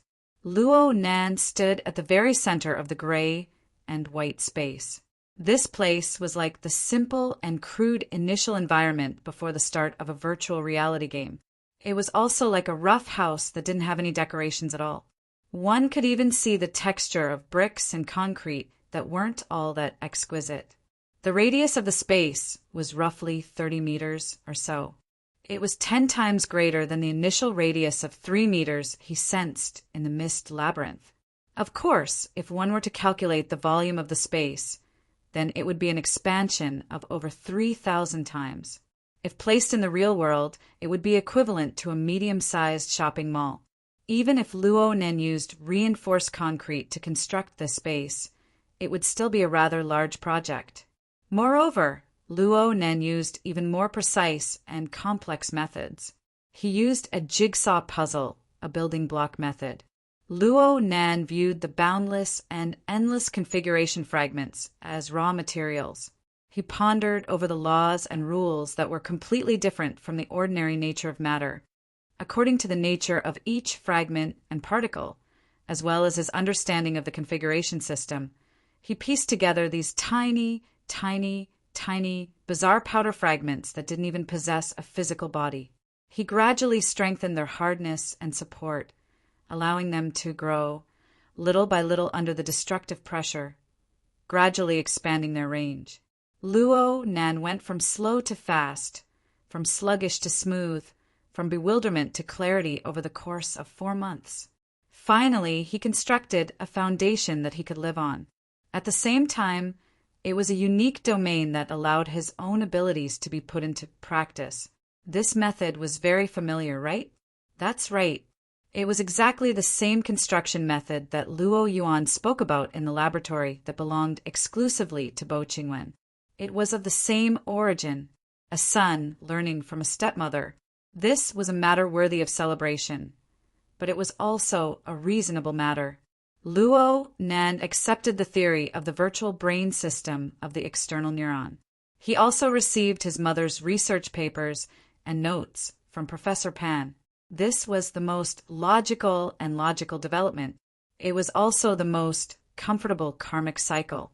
In this aspect, the goddess of fate wasn't too much of a bitch. Luo Nen hadn't flipped the table on the spot before. A large part of this factor was a buffer. Right now, Luo Nen wanted to start from this embryonic domain space. He wanted to verify whether or not there was a deeper, closer connection between this domain space and the laboratory that was built in the same way. Not just in terms of construction theory and method, but also on a more complex, more realistic level. The chance to prove that you aren't such a bitch has come. Luo Nen spoke to the goddess of fate. If there really was such a god in the unseen world, then it's the same dust-filled sandstorm. It's the same embodiment of the collapse of space-time. It's the same inventor, researcher, and theoretical source. Such a spectacle, such elements. Could there be a second group on Earth, or even in the surrounding regions? If there's such a clumsy and absurd coincidence, then you really are hopelessly bitchy. The goddess of fate didn't admit it. She didn't deny it either. Instead, she adopted her usual ambiguous posture. The powerful pressure of the dust-filled sandstorm suddenly intensified. At the same time, bluish-white electricity leaped up from the exoskeleton armor Luo Nen wore. The corresponding electromagnetic muscle structure warped and swelled. It connected with the vibrations transmitted from the powerful pressure in the surroundings. It collided with the vibrations transmitted from the powerful pressure in the surroundings. There were even more complex resonances and interference. A portion of the space outside Luo Nen's body warped and rippled amidst the crackling noise. There was a tendency to disintegrate once more. Luo Nen didn't even blink his eyes at this. TCH, there's an error in pure calculations. The ambush circle underestimated the physical laws of the electromagnetic configuration. Fine adjustments are certain. The problem is, even an idiot can guess it. Don't you find it disgusting to use it to tease me? Of course, the goddess of fate wouldn't respond. Luo Nen didn't count on it. In any case, the agitated emotional pressure that had accumulated in Luo Nen's heart was clearly alleviated amidst this treacherous conversation. Luo Nen was no longer anxious to obtain an answer. He just slightly adjusted his floating posture. He adopted a fist stance according to Jim Mastershow's teachings. He hooked his hand at the distorted and rippling nothingness. Chapter 770. Rue Wen's figure disappeared into the chaotic void once more. It was unknown when she would reappear. Luo Nen panted heavily as he hovered in the central region of the ambush circle. He slowly spun around. The muscles of his entire body were twitching slightly, and he was sweating profusely. The life support module of the exoskeleton armor had long since lost its function. In fact, this armor was already in tatters. From time to time, the outer armor and parts would peel off, and then they would be drawn into the incorporeal vortex of warped waves. They would shatter and shatter until they were annihilated into nothingness. Ruewen had never truly struck during the training process. All of the damage to the exoskeleton armor did not come from ordinary physical attacks. Instead, it came from the distortion and erosion of the ambush circle and the sandstorm even further outside. This was the rejection of the rules. Even if Luo Nen wore 100 layers of armor, as long as the force exertion, operation, and even the existence itself did not conform to the jointing rules of this domain space, he would inevitably suffer a powerful, repulsive pressure. This was the case for Luo Nan and the tools he had transformed with his own hands. There was no need to talk about treating outsiders like this. And this was the fundamental reason why this space was named the Ambush Circle. Luo Nan's sparring with Ruewen had unwittingly gone on for nearly half an hour. Even though the weak electromagnetic muscle structure could not hold on long ago and turned into flying ash, Ruewen did not stop. This seemed to deviate from Luo Nan's goal in coming here. The problem was that he really could not stop in time. The glaring mistake was right before his eyes. He could not turn a blind eye to it, right? Whether it was the ambush circle or the amalgamation of the exoskeleton armor and the electromagnetic muscle structure, they were all key props used to deal with Gong Qi. The running in and coordination between them were exceptionally important. Luo Nen needed to make them integrate as perfectly as possible. At the very least, they would not drag him down in this extreme battle. True perfection did not exist. Of course, Luo Nen wanted everything to operate according to the established theoretical rules. He wanted this space to become like President Ouyang's logic world, a basically perfect and self-consistent extraordinary domain. But whether it was the exoskeleton armor, the electromagnetic muscle structure, or even his own skeleton, they were all constructed under the physical rules of the local space-time. There would certainly be inconsistencies and areas of incompatibility when placed in the ambush circle, constructed purely from configuration theory. There would even be conflicts in the underlying structure. Every problem that appeared required Luo Nan to rack his brains to think of a solution or a temporary compromise plan. Hiss! Ruewen appeared behind Luo Nan like a ghost. She gave Luo Nan a light pat on the shoulder. Luo Nan shuddered. The reaction of his body and soul was out of sync. He wanted to drive the exoskeleton armor to exert force, but this caused a small portion of his back armor to tear off. Then it disintegrated into nothingness. Phew, let's stop here for now. The consumption of physical strength was secondary. The consumption of mental strength and energy was the reason why Luo Nen called a halt. Ruewen stopped in the first instance. She stood quietly in front of Luo Nan. Luo Nan took off the exoskeleton armor with great difficulty. In fact, this toy was no longer in shape after it was taken off. It could pretty much be thrown into the junkyard. I still have to keep this. When I get back, I'll let the flag bearer test it and make a combat analysis model. Thank you for making this trip. Also, help me apply for 10 sets of components. Since there are problems, we have to solve them in time. Strive to have the version updated within 3 days. As for me, I still want to stay here for a while. At the very least, I need to stabilize the trap. Ruewen still didn't speak. She maintained her usual silence. She just looked over seriously, showing her worry for Luo Nan's state. Luo Nan laughed as he rubbed her head. Relax. Our hearts are linked. I'll call you at any time, and you'll be on call. There definitely won't be any problems. The focus of today's work isn't here. He coaxed and persuaded Ruewen to leave. Luo Nan stayed in the ambush circle by himself. He didn't make any particularly large movements. He just circulated his soul strength to make corrections to the building block splicing rules based on the various inharmonious problems he discovered earlier. Then he took the inexhaustible materials of the configuration fragments in the surroundings to replenish them one after another. This was mental work and meticulous work. Before he knew it, more than 2 hours had passed. The surrounding gray space gradually broke away from the state of warping and rippling. Especially the border region, which had been eroded by nearly a quarter, was pushed back once more. The border was basically maintained in stability. However, the internal construction mechanism had undergone a subtle change compared to 3 hours ago. There's never enough time. Luo Nen felt a bit dizzy when he exhaled once more. It's okay. I did some sampling and analysis work in passing. Whether it's the concentration, the density, or the frequency at which specific configurations appear, there really isn't much of a difference between the two sides of the sandstorm. If it's under the effect of the same force, then with sufficient agitation, many phenomena can be explained. The first verification has passed. You've got one less excuse.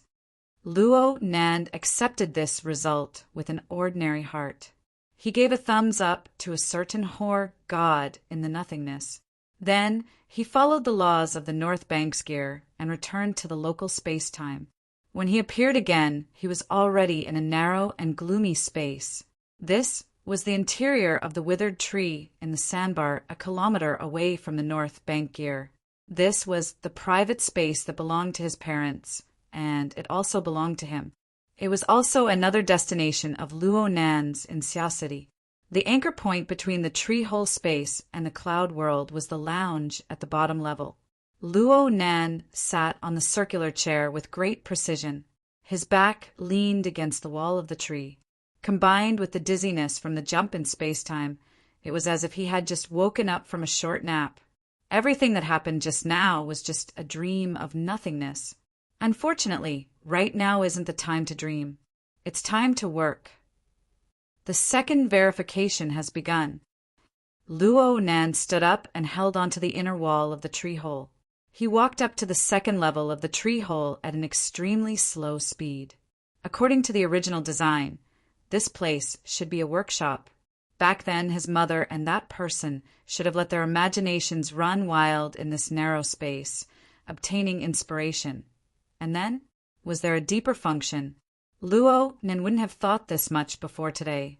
But when he was in his grandfather's laboratory, when he saw the building structure at the end of the 2 circular corridors, although it was already warped and deformed, it still maintained a general shape.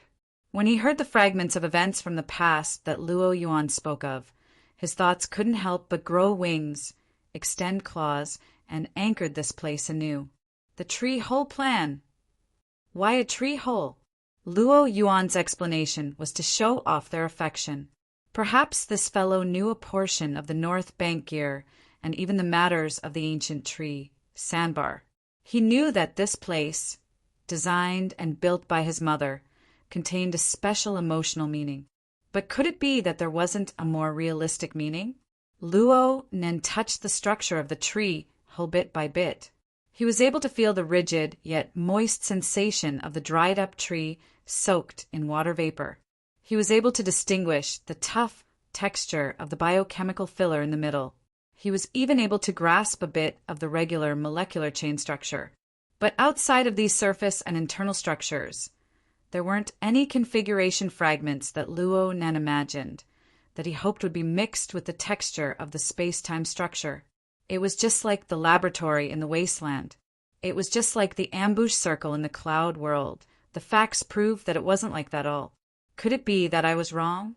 Luo Nan used nearly 5 minutes to dawdle from the first level to the second level.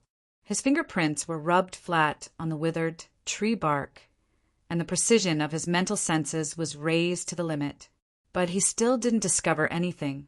Instead, the aftereffects of using his senses to correct the configuration design in the ambush circle gradually appeared. His exhaustion and drowsiness increased, and his attention showed signs of scattering. Phew! Luo Nan spat out a mouthful of turbid air. He opened the hidden viewing window on the second level of the tree hole. allowing the night and the cool wind of the end of spring to pour in. He stood in front of the window, staring blankly at the faint silhouette of gears building in the dusky night. His mind went blank for a moment before his thoughts came back. Perhaps he really was thinking too much. Luo Nan pressed his temples and began to consider things from a different perspective. After all, the symbol of the tree hole was far too conspicuous. Luo Yuan was clearly an insider. His mother and that person might have hidden the secret of the tree, a whole plan here. Even if they did hide it, they might not be able to hide it from Luo Yuan's search. After all, this was Acumen College. It was a public area that anyone could come to. It wasn't suitable to be a place to hide secrets. But wasn't gear itself the greatest and best hidden secret? Luo Nan's emotions and reason were fighting. He slapped his forehead and forced himself to be a bit more clear-headed. He considered things from a more realistic perspective. Didn't the space of the tree hole undergo a secret transformation around the year 87? And the person who transformed it was suspected to be a staff member of Yen Hong's laboratory at the time. He used this place as a secret hideout to do some shady business that no one knew about. Luo Nan had discovered this the first time he arrived at the tree hole, but he didn't have any leads later on. He had a few guesses in his mind, but it was hard to verify them. He could only leave them unsettled. Now that his mind was open, he couldn't help but think, could it be that Luo Yuan was the one who transformed this place and hid it here? No. Most of the intelligence indicated that Luo Yuan had been roaming the wilderness all this time after his grandfather's laboratory was shut down. He continued his research in the fields of genes, cloning, human body modification, and so on. He even established the Gene Exchange, a large black market that specialized in supplying living laboratory consumables. He probably didn't have the time or energy to hide in Yen Hong's laboratory for a long period of time. Moreover, he clearly didn't walk the path of the archetype format. Luo Nan denied his own wild imagination and let out a breath of relief. But as his thoughts spun, a certain possibility that he had been pondering over in the pit of his heart suddenly emerged from the shadows of his thoughts. Actually, there was still one more person. Chapter 771. The table and the viewing window faced each other. They relied on the inner wall of the withered tree to form a semi-cylindrical space. It didn't feel cramped at all. As for the low stool below the table, it was sculpted according to the natural protrusion of the withered tree. It was filled with the interest of nature, and it was extremely comfortable.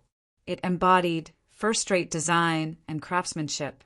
Luo Nan sat on the stool, and the table was level with Luo Nan's chest.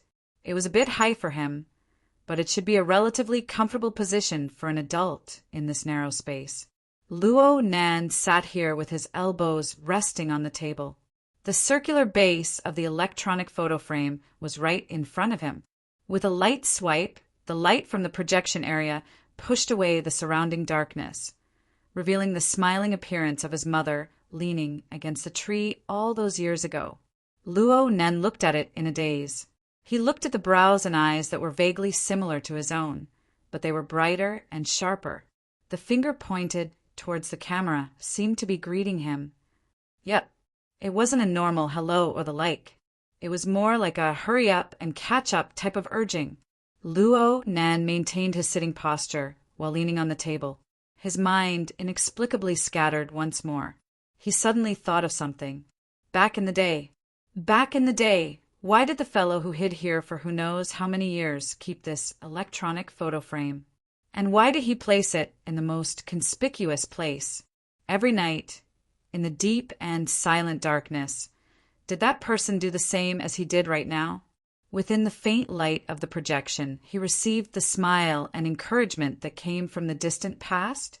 Luo Nan's heart suddenly spasmed.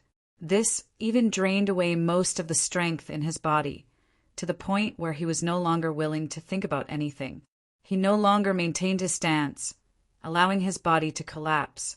His chin rested on the back of his hand that was resting on the table. He continued to look at his mother's bright and clear smile. He didn't mind that his consciousness continued to slide into a hazy and muddle-headed state. In this way, perhaps the distance in the river of time would shorten. The barrier between life and death would warp. There would no longer be a boundary between reality and nothingness between him and his mother. He could make a fair demand of his mother. Just give me a hint, okay? Actually, I'm very smart. His mother, within the light, still had that same smile. Luo Nen looked stupidly. He didn't know when, but the swaying light of water and mist blocked his front, blurring the silhouette of the image. Luo Nan's consciousness became drowsy and dark within this blurry light and shadow. He hadn't had a good rest for nearly 100 hours. In Ban City, he had to bear the double pressure of being pressed for time and a powerful enemy. In the wasteland, for the sake of his grandfather's laboratory, he had a battle of wits with Luo Yuan and True God extraordinaries.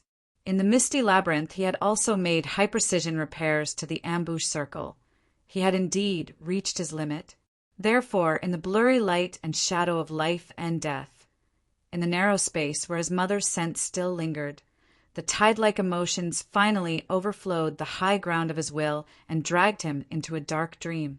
An unknown amount of time passed before a rustling sound entered Luo Nan's ear. It stimulated Luo Nan, causing him to wake up. Though there were noises, there were no signs of danger. Luo Nan was still lying on the table. His thoughts were a bit sluggish, but his mental senses naturally mapped the situation of the target into his mind. Jerry. Yes, it was Xia Juanping's godson, his eldest nephew, the muskrat that had an extraordinary interest in the tree hole. The little thing would often travel through the tree hole.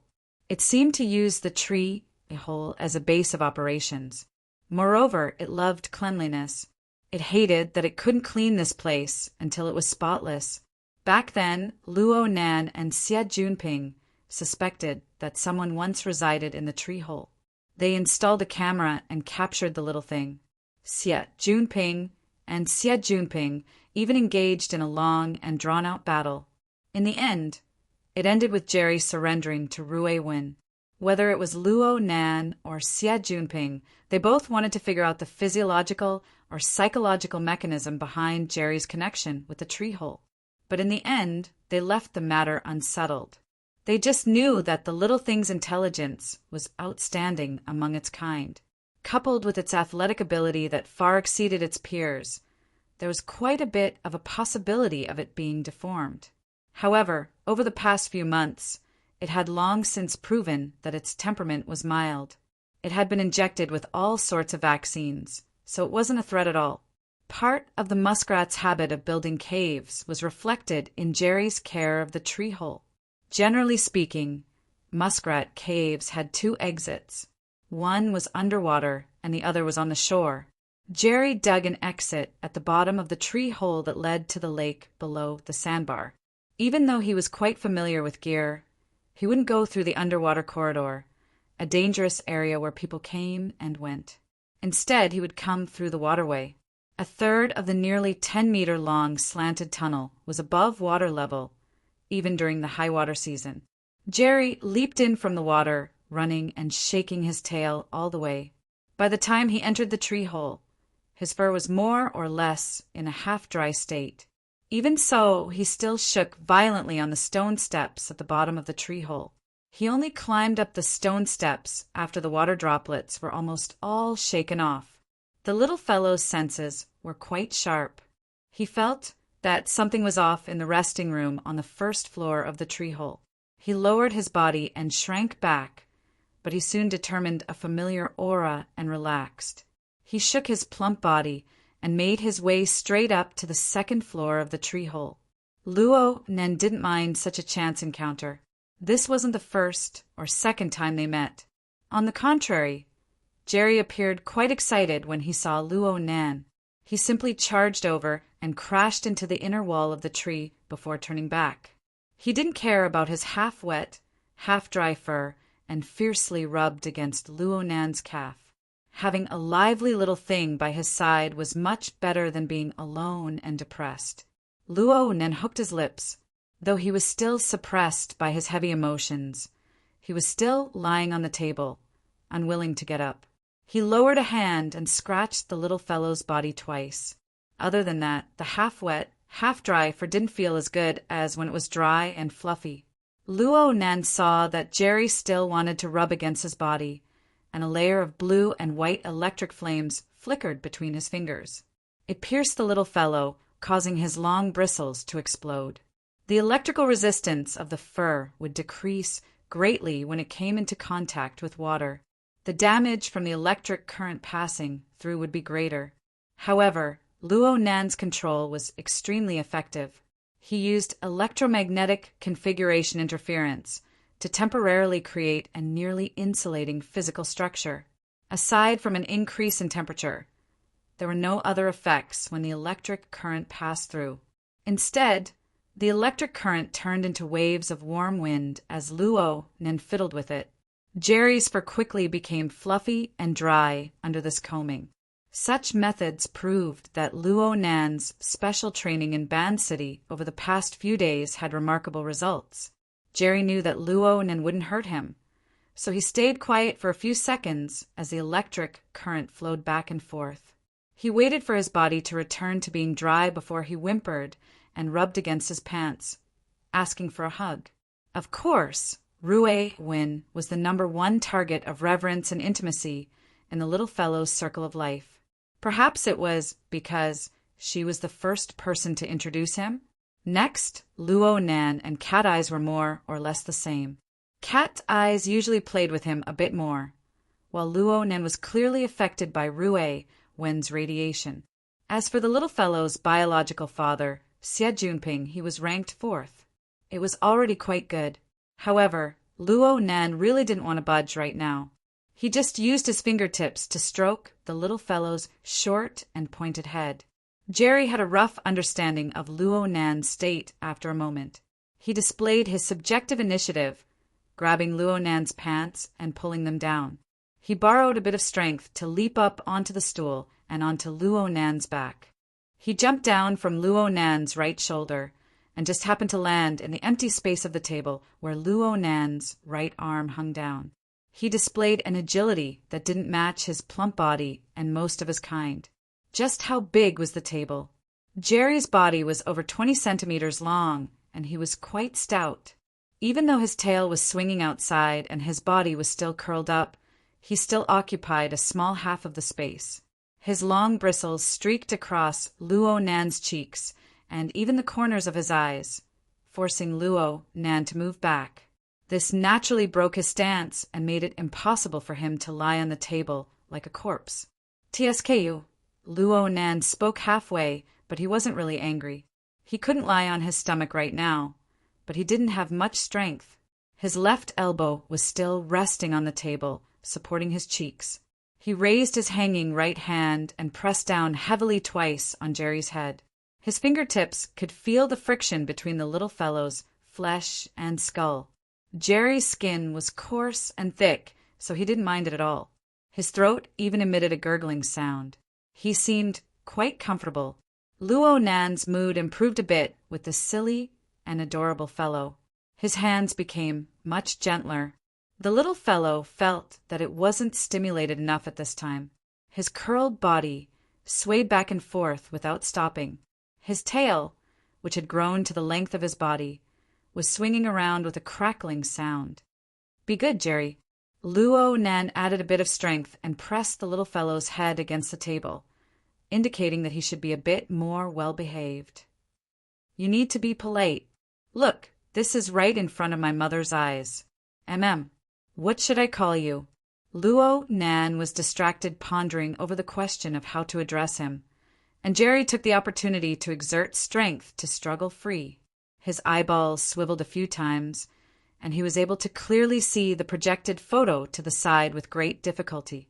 A low gurgling sound came from his throat, and his chubby body stood up like a human. He only used his relatively strong hind legs to support himself. His short front claws reached out as if he wanted to fiddle with the area of light and shadow in front of him. He absolutely couldn't touch his mother's photo carelessly. Luo Nan pressed down on Jerry's head again, and the little fellow's plump body was nearly unable to maintain balance. He swayed left and right, nearly falling off the table. Even so, his front claws were still waving about. His throat went squeak, squeak, and gurgling without end. "Be good, or else I'll throw you out." Luo Nan's tone was a bit more severe, and Jerry immediately calmed down. He stood obediently, and the range of his front claw's movements became smaller. In this way, Luo Nan discovered that Jerry's movements and posture didn't resemble a photo. It seemed to be making bigger gestures, and it even pointed and wrote and drew in the middle. It was full of humanity. "Ah, this is imitating me." Luo Nan understood a bit. The little fellow's eyesight wasn't good. He saw the projection area of the electronic photo frame, but he felt that it was too small. It was different from the virtual work area that Luo Nan normally used. He was commanding Luo Nan to enlarge it. But wasn't this little fellow's memory a bit too good? Didn't he show it a few times? Forget it. Luo Nan would just treat it as coaxing a child. The electronic photo frame on the table was quite old-fashioned. It was impossible to enlarge it in the projection area, so Luo Nan handled the errand. He mobilized the external neuron to open up his own virtual work area. The adaptive function of the projection software was quite impressive. It detected that the area behind him was a circular arc, and it automatically adjusted itself. It was perfectly embedded into the concave space of the tree wall. The boundary was seamless, and it didn't receive any special spatial interference. It looked quite pleasing to the eye. "How is it? Comfortable now?" Luo Nan scratched the back of Jerry's head. The fur underneath the long spiky hair was soft and warm. It felt absolutely wonderful to the touch. Jerry also calmed down, obediently returning to its crouching and curled up position. It just raised its head and looked at the image of the virtual work area. Bit by bit, it was extremely satisfied. It also seemed to have a very focused appearance. The image in the virtual work area, the psychic diagram, and the configuration design diagram were all complex and cumbersome. Only the heavens knew what the little fellow could see. Luo Nan's finger moved up and down along with Jerry's head.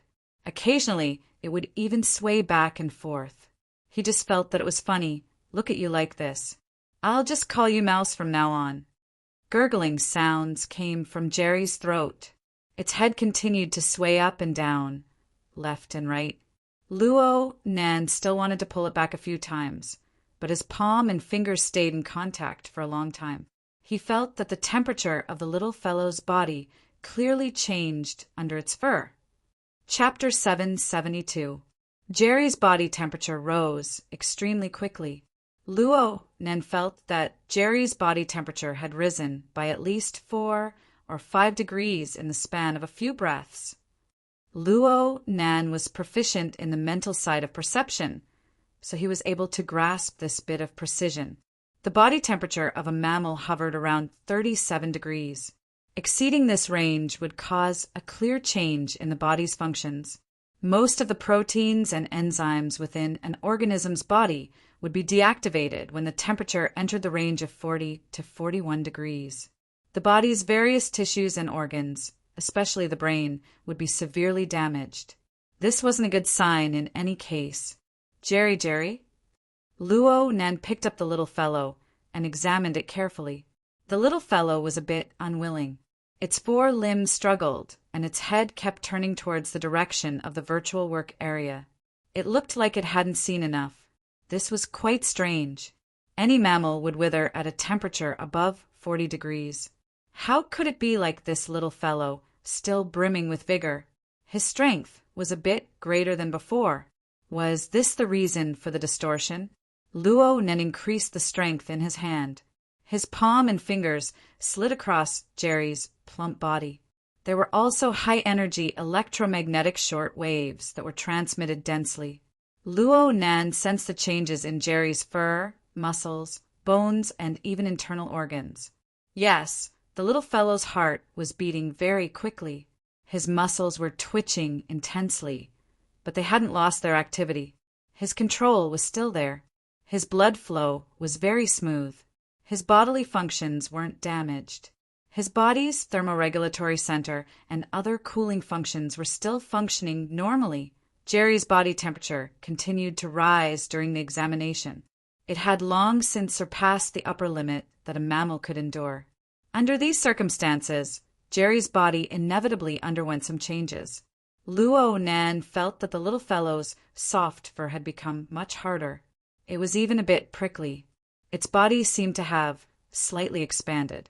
Then, where was the pyrogen? It was within the flesh and bones. Yet it was outside of the usual functions. This was a bit like an extraordinary power. If he were to use configuration theory to explain it, Luo Nan's mind suddenly went blank for a moment. When he came back to his senses, his thinking pattern and range naturally expanded. He added the element of configuration analysis. He looked at Jerry again. The feeling was completely different from a few seconds ago.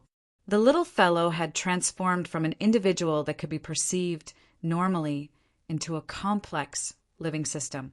This system possessed a basic mechanism that could guarantee the growth and circulation of life.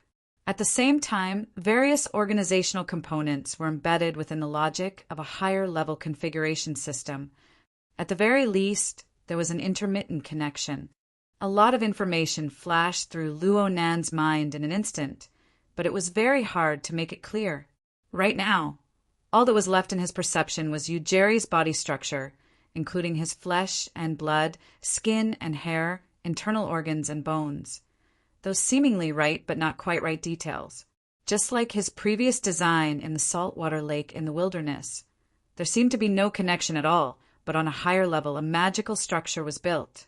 Jerry's throat made a goo-goo sound, and he was in a dumbfounded state. The more Luo Nan looked at it, the clearer it became. Under normal circumstances, this sort of structure would not appear. However, under this extreme state of extreme heat, all sorts of minute changes piled up together to form a blurry yet vaguely conforming picture. Why is it blurry? Why does it seem so? Was it innate, or was it modified after birth? Luo Nan's fingertips streaked down from the back of Jerry's head, following along the joints of Jerry's spine. Luo Nan's train of thought gradually became clear. Perhaps it was a problem of growth and development. After all, the cells of a living body changed at an extremely fast rate. Wasn't there a saying, every person is a completely different person from their childhood self? Skin, blood, muscles, and even every cell in the body will undergo a complete renewal at a different frequency. Practically not a single cell in an adult's body was left over from childhood. Humans were like this, and muskrats were the same. Because of this, Luo Nan paid more attention to the nerve cells in the brain and spinal cord. After all, they had the longest lifespans. They were practically unaffected by the changes in growth and development, and they were the most able to embody the main train of thought of this special structure. As his thoughts converged, the distributed image of Jerry's nervous system was mapped into Luo Nan's mind.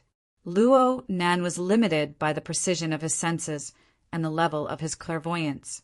This sort of scan was not completely accurate, but Luo Nan was able to grasp the familiar structure within just by looking at the distribution of fragments. Luo Nan didn't know why he laughed out loud. In fact, right now he was a complete contradiction.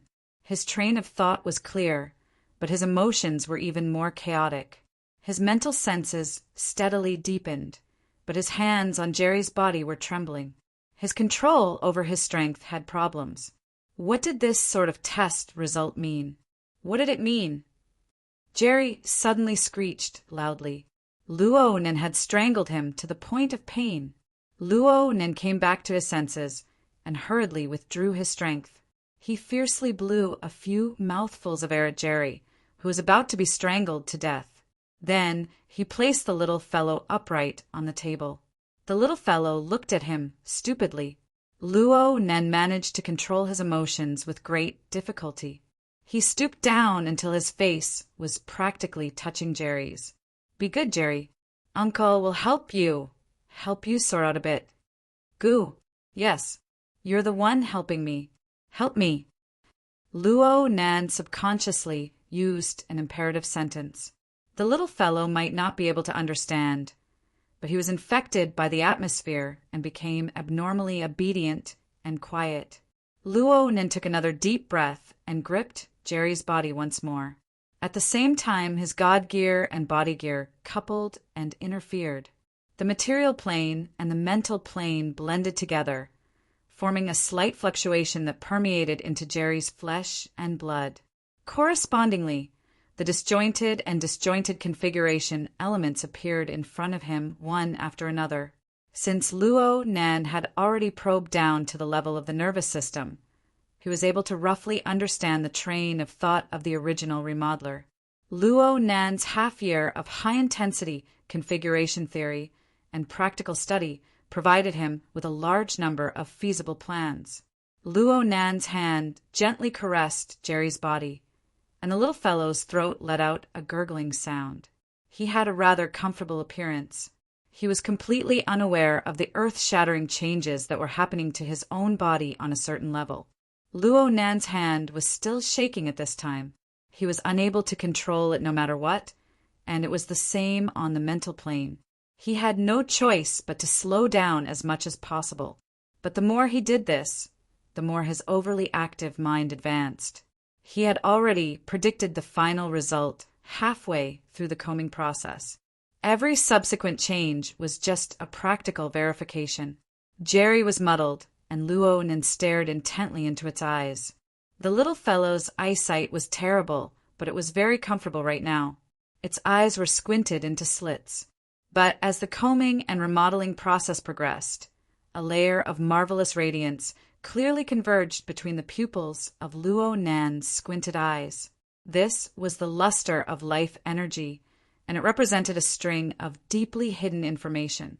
The blurry configuration picture became clear and definite under Luo Nan's adjustments. Luo Nan held Jerry in his arms, once again without hesitation. He adjusted the direction, letting Jerry look directly at the virtual work area that had always interested him. 1 second, 2 seconds, 3 seconds. Luo Nan's heart beat more than 30 times in these 3 seconds.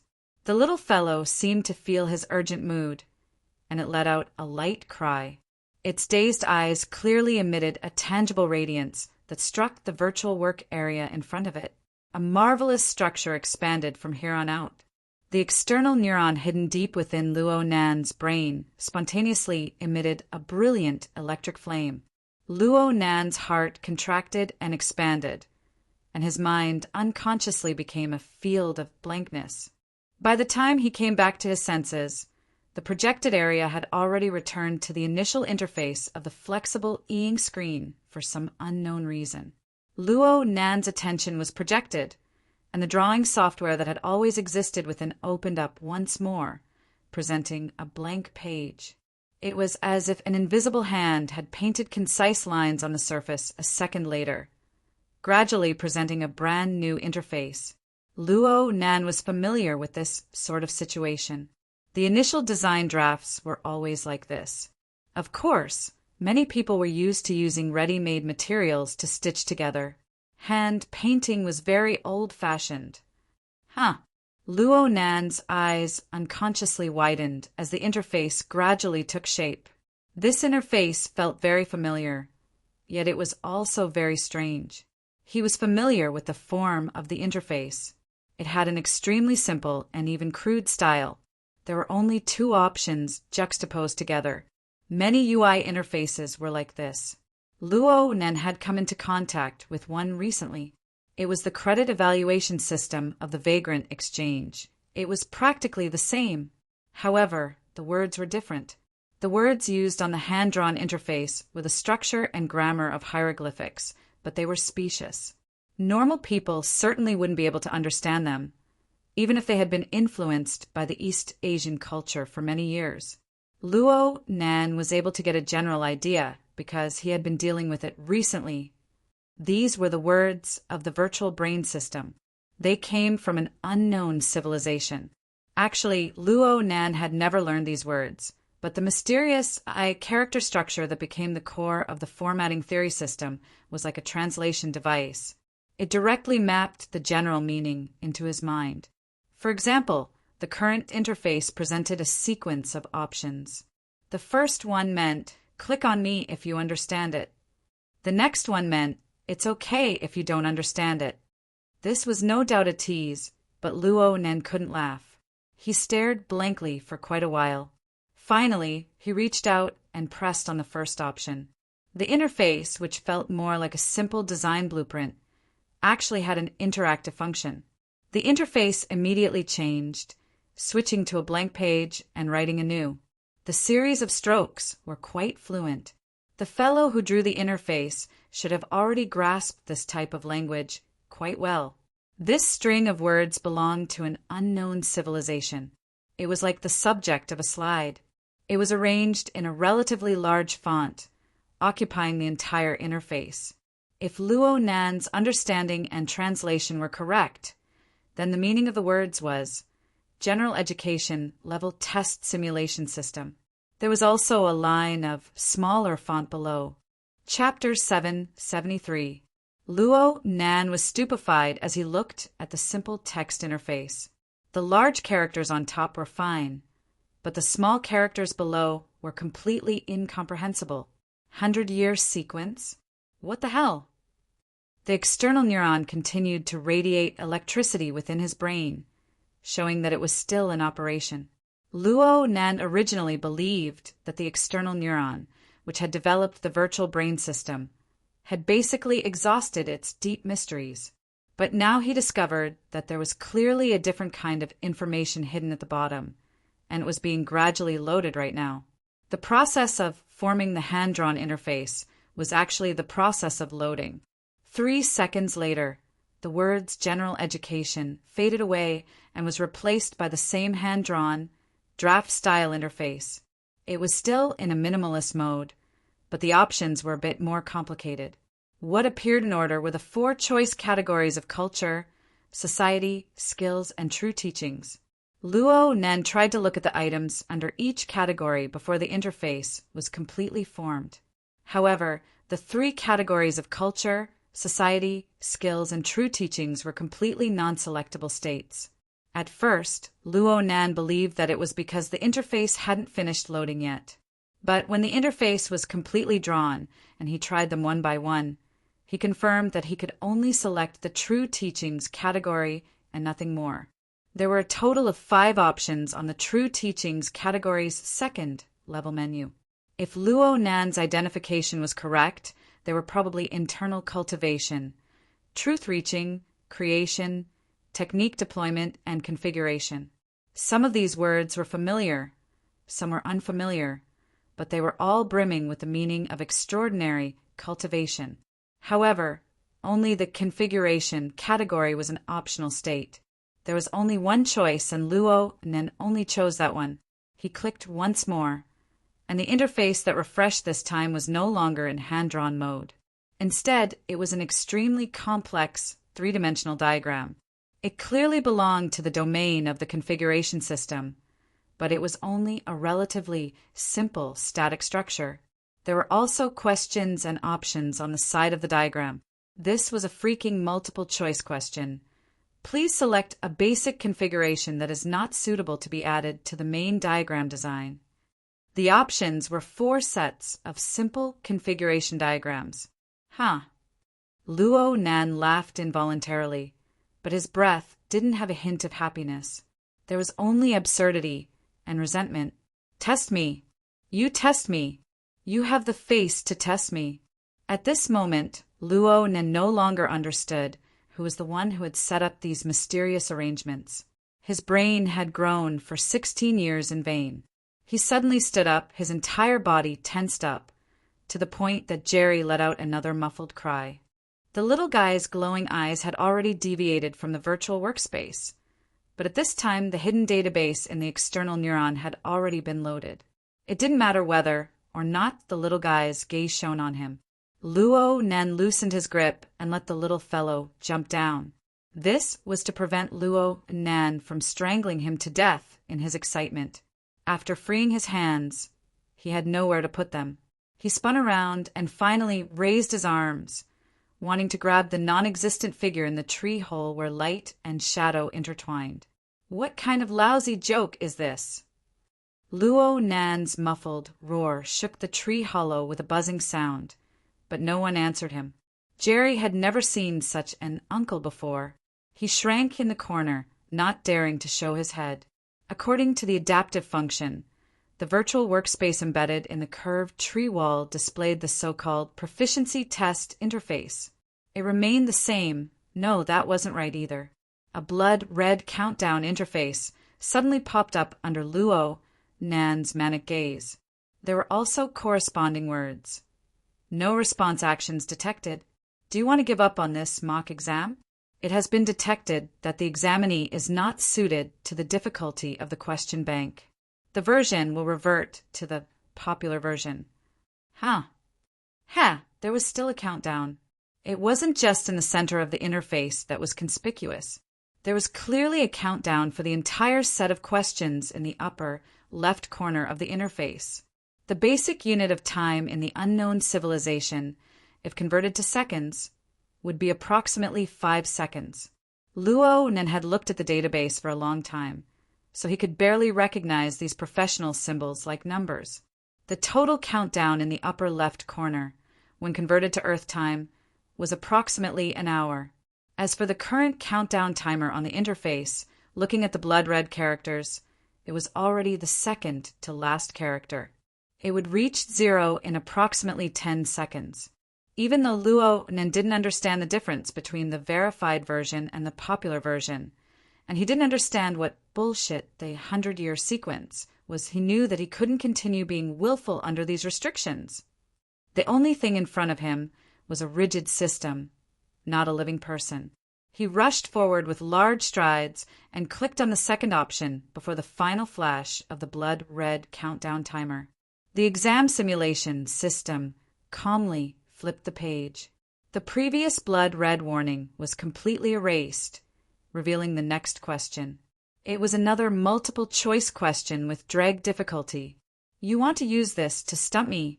Reality proved that just looking at the previous foundational questions and making light conclusions was incorrect. Luo Nan's emotions were in turmoil, and he wasn't in his best state. But he could feel that many of the questions were quite difficult as he worked through them. Some of them were questions he had never touched before. He could only make hasty judgments due to the time limit. He half gave up and half passed them.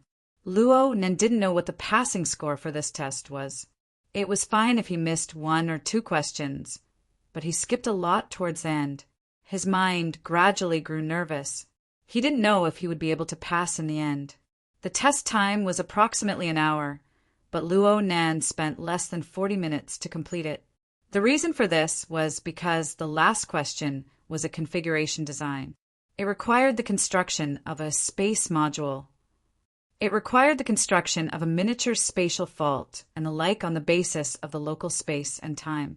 This was the main direction that Luo Nan had been researching for the past half year. Luo Nan's research had even gone a step further. He had practically created it out of thin air without any foundation to rely on. In comparison, the spatial volume and environmental conditions required for this question were very low. It only required the storage of approximately 1 cubic meter of inanimate objects, and the duration was under 5 minutes. Rather than calling it a space module, it would be better to call it a space bubble. This was the most difficult question at the end. The testing system had set aside approximately half the time for this question. Luo Nan only used 2 minutes to complete this question in addition to the consumption of examining the question and puzzling over it. The unconventional setting of easy, hard, easy caused Luo Nan to come to a realization. It seems like I'm quite partial to a subject. Tests were forever a good method for self-analysis. No matter how emotional Luo Nan was, he was still able to grasp some key information from within. During the course of the test, he was very weak when it came to the application of configurations in the life sciences of unknown civilizations, the material sciences, and even basic general knowledge. However, he had an extremely clear advantage when it came to the simulation of space and time structures, restoration, construction, and other high-end contents. Such a knowledge structure was undoubtedly tempered out from the misty maze and the notes and materials his mother had left behind. In any case, the test ended and Luo Nan pressed the submit option. The results were about to come out. What would come next? People would always place extra expectations on matters that required them to expend their energy. Luo Nan was no exception. He urgently wanted to know the following changes. He pressed his hands against the tabletop and suppressed his surging emotions. He stared fixedly at the interface, his eyes not even blinking. But the entire interface was suddenly cleared, clean 2 seconds later. All that was left was a blank area. Not the slightest trace was left behind. Hey! Luo Nan instinctively reached out his hand to touch it. His fingers streaked across the projected area, bringing forth chaotic ripples. And at this time, a brand new handwriting appeared. Moreover, it had already been replaced with the words that Luo Nan was familiar with since childhood. Luo Nan's finger retracted as if it had been scorched by fire, making way for the trajectory of the words to appear. He took another step back to expand his field of vision, allowing him to see the meaning of the words more clearly. Pass. You're as smart as I thought you were. 2 exclamation marks were poked there. There was clearly an emotion that soared between the lines of the words. Luo Nan's body was still stiff, but his consciousness was already drifting absent-mindedly. He didn't know how to react. He watched dumbly as the words disappeared and new content appeared. Are you 20 years old right now? 30 years old? Are you married? Do you have children? Is the earth still in a free state? Or have you already faced the starry sky and entered the 100-year sequence? In any case, being able to find this hidden piece of information amidst a series of coincidences was quite a feat. As a father, I hope that you have read this information in your leisure time while reminiscing about the past. I hope that you have occasionally patched up this missing link while admiring my Messiah-like grandeur. But if you are still a person tangled in pain right now, harboring a loathing for me in your heart, you are struggling amidst the confusing clues, then I ask you to forgive my incompetence. In the end, I wasn't able to realize my predetermined plan.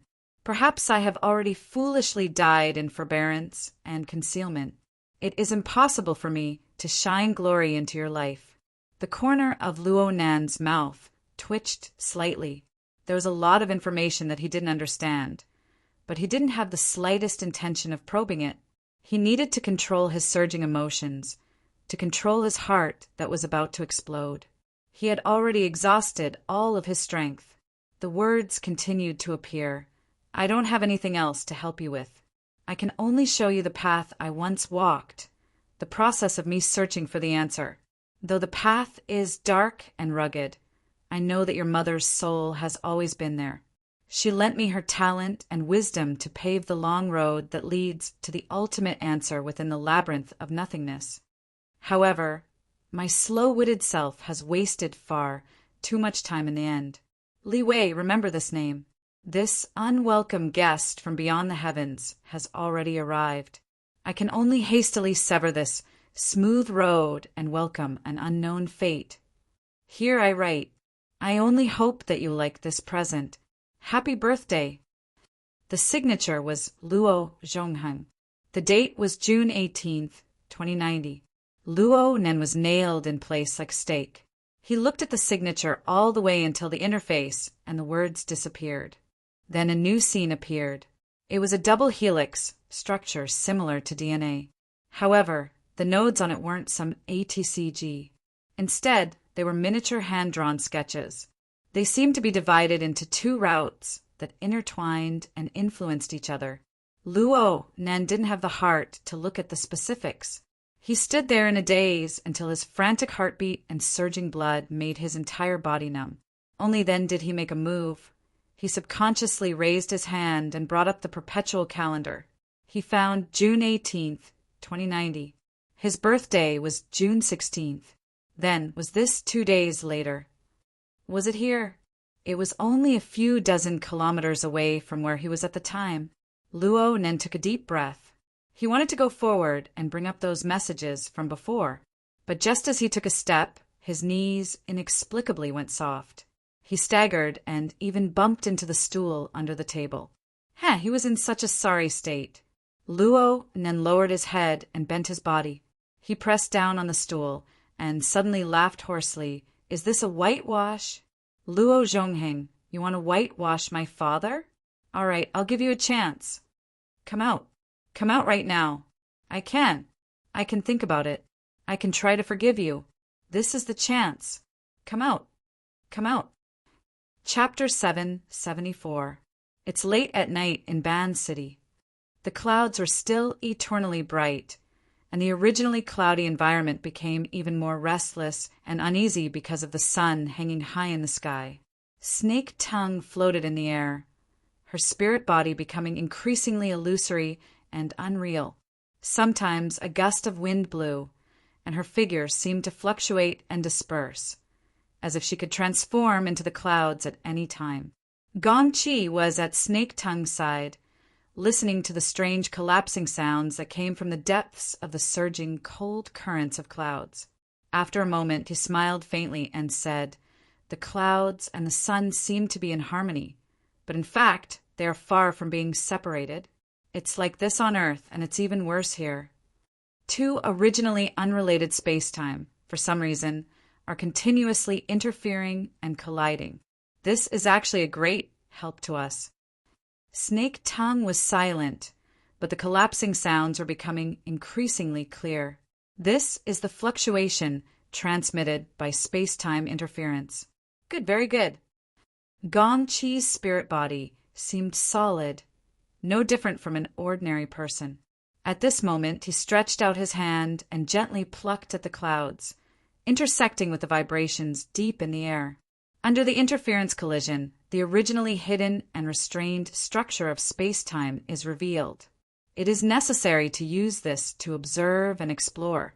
If we can capture traces of the space-time Earth is in during this time, we can wait until the intensity of the interference collision reaches a certain level. The space-time structure will change, and the shackles will loosen. That will be a great opportunity to escape. Escape, huh? Snake Tongue's thoughts were finally transmitted. They were faint and weak, but they carried an undisguised mocking tone. So what if it was really as Gong Qi said? She hadn't forgotten the silk of silence that covered the outer layer of her spirit body. In the past half a year, this strange item had taken advantage of her weakening day by day to continuously penetrate deep into her spirit body, gathering information and attempting to interfere and control her. If it wasn't for the jade-shattering secret technique that Gong Qi was worried about losing everything, perhaps she would have long since been reduced to an artifact spirit. Her life would be worse than death. Even if she truly escaped and returned to the local space-time of Earth, she would still be Gong Qi's captive, and Gong Qi would have thousands of methods to deal with her. Her fate would only be more miserable than it was now. Gong Qi was well aware of Snake Tongue's attitude and thoughts, but he didn't care in the slightest. He was even a bit more amiable than usual. You have to use your heart. This kind of space-time interference information is a good opportunity that you can't encounter on Earth. It will be beneficial to your future cultivation. Snake Tongue coldly retorted, Secretary General Gong is proficient in spatial teleportation and has a deep understanding of the structure of space-time. I can't compare to such a foundation and knowledge. Not to mention, my life force is currently dissipating. I can't afford to waste this mental energy. Gong Qi laughed involuntarily. Not really, not really. As the saying goes, there's light at the end of the tunnel. Survival in a desperate situation. These words are designed for you and me. This is a rare opportunity. Calm down and carefully experience it. With a buzzing sound, Gong Qi's figure disappeared. No one knew where he went. Snake Tongue didn't react in the slightest. However, her spiritual body continued to fluctuate within the surging clouds. Her mind also spread out as it swayed, dispersing into the nothingness. She was used to this state. It was as if she was experiencing a long dream, so much so that she could hardly tell the difference between reality and dreams. Her soul had been cleaved into two halves. One half was above the despairing and lonely clouds. Her life force weakened with each passing day. Her mind was muddled every day, and she had to endure Gongqi's oppression. Every day, she was like a wisp of a remnant soul without any prospects to speak of. She couldn't see any driving force of life. The other half returned to Sakura City. In the hidden environment that she was most proud of, she fused with the fake, yet real, Kitayama Yuki. She played the role of a retreating artist who was kept as a mistress by a powerful figure in society. This period of her life was much richer. She could walk, sit, and lie like a normal person. She could realize a complete daily routine. She could even go out for a stroll. Shopping wasn't a problem, including online shopping. She could greet and chat with the housewives of the high-class residential district. In the past, this was a boring matter that she couldn't be bothered to deal with. Now, she had a special interest in doing it. Even if those foolish housewives misunderstood her as a despicable person who had lost her financial backer, it didn't matter. In this period of her life, she understood the value of life more than any other time. However, she could only live like a normal person. As long as she had any plans or inclinations that involved the inner world or supernatural powers, she would immediately lose all control over herself. She would once again become a weak spirit, drifting in the sky above Sakura City. She could only watch helplessly as her fleshly body returned to the state of a walking corpse, unable to do anything. After a few foolish attempts, Snake Tongue understood. An invisible hand was manipulating everything she experienced. It was wantonly toying with her will. Suddenly it was heaven, suddenly it was earth, suddenly it was life, and suddenly it was death. It was impossible for her to resist. However, if Snake Tongue was given a chance to choose between the clouds and Sakura City, she would choose the latter without the slightest hesitation. Even if the essence of it was that the invisible hand was no different from Gongqi's plans, and it was very likely that it would turn her into a caged canary that could decide her life and death with a single thought, causing her to completely lose the freedom of her body and soul. However, at the very least, she saw a glimmer of hope for survival. In that brief state of spirit and body as one, wisps of vitality, weak but life-threatening energy, came from a channel she couldn't understand and poured into her nearly dried-up spirit body. Her spirit body was on the verge of collapse, replenishing a tiny bit of vitality and extending her life. As for Gongqi, who was also trapped in the clouds, he only wanted to refine her into the yarn of silence. Snake Tongue already couldn't see too far ahead. She only knew that she could still live. She had to live. Just this one condition was enough. And because of this, she had to conceal the secret. I can't let Gongqi know. This was the iron law Snake Tongue had set for herself. She was extremely weak and had long since lost the qualifications to benefit from both sides. In fact, even if she was at her peak, she still wouldn't have the qualifications to face two supernatural powers. Yes, that's right. The person who could penetrate the barrier of space and time and control her life or death was undoubtedly a super powerhouse. She could only entrust her fate to one side. This was a single choice question, a question of life and death. This absolutely wasn't an easy matter. The yarn of silence was constantly spying on the state of her spirit body. No matter where Gongqi was, he could use this strange item to probe Snake Tongue's specific state. Snake Tongue could only think of every method possible to conceal the traces of the changes brought about by the split soul dreamland.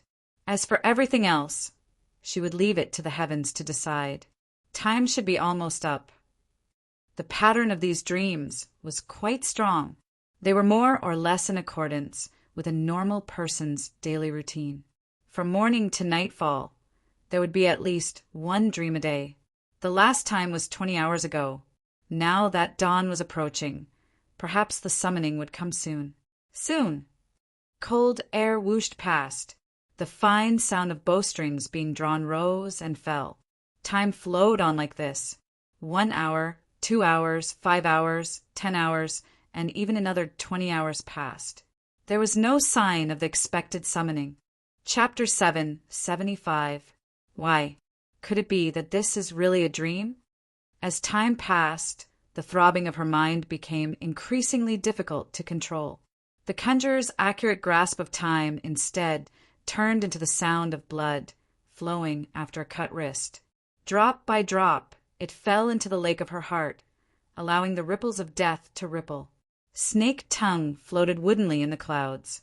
The vitality and vital energy she had expected were nowhere to be found. The core of her spirit body, which had just recovered, had a clear feeling of weakness. This was like a tired long-distance runner whose physical strength was exhausted. If they kept running half dead, they might be able to persevere by relying on the power of habit. But once they rested for a moment and let go of their energy, it would be very difficult to pull themselves together again. Snake Tongue was in such a situation now. She was relying more and more on this vital energy to support her. She could no longer imagine what would happen if she lost this vital energy and this hope again. Stupid, I am too stupid. I should have expressed my attitude to that person in time. I actually wasted such a good opportunity on meaningless probing. If I miss the opportunity, perhaps I will completely miss it. Countless thoughts were born and extinguished in Snake Tongue's mind. Each one seemed to be able to transform into a viper, biting at her will and injecting venom. If there was another chance, Snake Tongue swore that she would not hesitate to beg that powerhouse for mercy, even if she had to beg like a dog. But would there really be another chance? High in the sky, the wind whistled and blew. Her spirit body flashed and extinguished. It could scatter into the clouds at any time, almost out of shape. Snake Tongue's mind gradually fell into a trance. The thread of clarity and decisiveness that she had always maintained for half a year seemed to be melting away. As a result, the veil of silence that had always covered her spirit body immediately reacted. This seemingly formless, strange object suddenly tightened and seeped down layer by layer. Snake Tongue awoke in horror. She wanted to summon her remaining strength to struggle, but she had already missed the best opportunity. The defensive dam silently collapsed. The veil of silence's pressure penetrated and scattered her vital energy. It intertwined and fused with her spirit body, becoming one. In an instant, everything had reached a point of no return. Snake Tongue was still desperately trying to reorganize her defensive line to protect the core structure of her spirit body. But this was only a desperate struggle. With her reorganizing speed, she could not keep up with the powerful erosion of the veil of silence. Even the preset jade-shattering secret technique was delayed and wavering. Then, time seemed to have paused for a moment. At the very least, the process of the veil of silence's infiltration had paused for a moment. It was this slight difference that made Snake Tongue's desperate efforts truly worth it. She promptly reorganized her defensive line. Even though she was still in a precarious situation, she was still able to block the seeping pressure of the silent yarn outside the core structure of her spirit body. A faint sizzling sound rang out. Because of the loss of control from before, at least a tenth of the Snake Tongue spirit's body had been vaporized and shattered. It shrunk in size and became even more hazy. However, compared to the fate of becoming an artifact spirit puppet, it was still much better. That was close. The heavens didn't give up on me. No, if I really had the protection of the gods, how could I have fallen to such a state? There's a problem, a big problem. After walking the line between life and death and returning, Snake Tongue's rational core gradually appeared amidst her frightened and despairing emotions. She saw through the details that shouldn't have appeared in the situation where she had almost fallen into the abyss. The veil of silence should have been able to completely refine her, so how could something have gone wrong at the last moment? That was because he still couldn't hide it. With a single thought, she connected all the previous links one after another, forming a logical chain that was gradually becoming complete. At first, Snake Tongue pondered, but then she suddenly began to chuckle. The sound of her laughter became louder and louder, shaking the sky and striking the clouds. It spread far and wide. At this point, the fluke heart hidden in despair and hope vanished into thin air. However, a new thought sprouted, and a large number of roots and branches sprouted, supporting the frail spirit body and channeling new power. What's wrong? My mind is in turmoil. In the midst of Snake Tongue's unbridled laughter, a thought suddenly cut in.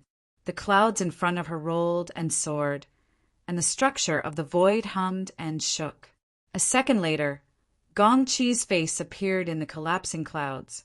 His ice-cold willpower pulled out a little more, and the power of an extraordinary would be able to sweep Snake Tongue's frail spirit body into ashes. However, Snake Tongue didn't pay him any attention. Her laughter didn't stop, and she was very happy. Gong Chi's face was calm, as if he had just moved back from afar and didn't know what had just happened. He didn't seem to mind that he had just missed a good opportunity to collect Snake Tongue, nor did he care about her current, extremely rude attitude. He only spoke neither quickly nor slowly. When encountering a major event, one must remain calm, especially when hope is in front. In this way, there was almost no difference from 20 hours ago. But now, Snake Tongue heard more meaning. Snake Tongue floated up and laughed in response. I've been trapped here for half a year, but this is the first time I feel that Secretary General Gong truly cares about me and doesn't want me to vanish into thin air. Oh, now you don't even want to be restrained by the veil of silence. About this, when did Secretary General Gong discover this? Which Gong Chi still wanted to feign ignorance, or perhaps he didn't want to make things clear and cause more trouble. But how could Snake Tongue do as he wished? The outline of Snake Tongue's nearly shapeless spirit body pressed back against her chest. Of course, it's the one Secretary General Gong cares about the most. The matter is clearly laid out there. You're a senior with a high position. What's the point of going back and forth like this and that? Their gazes and wills crisscrossed and collided. Although there was a difference in strength in terms of willpower, Snake Tongue didn't fall into a disadvantageous position for a short time. This was a situation that had never occurred since the two of them had come into contact. But it still happened. One wrong step, and every step was wrong, but he had no choice but to make a mistake. Gong Chi muttered to himself for a moment and finally nodded. That's right, there's nothing to hide. Snake Tongue, I'm very interested in the life force accumulated at the core of your spirit body, the channel through which it came. As expected, Snake Tongue laughed silently.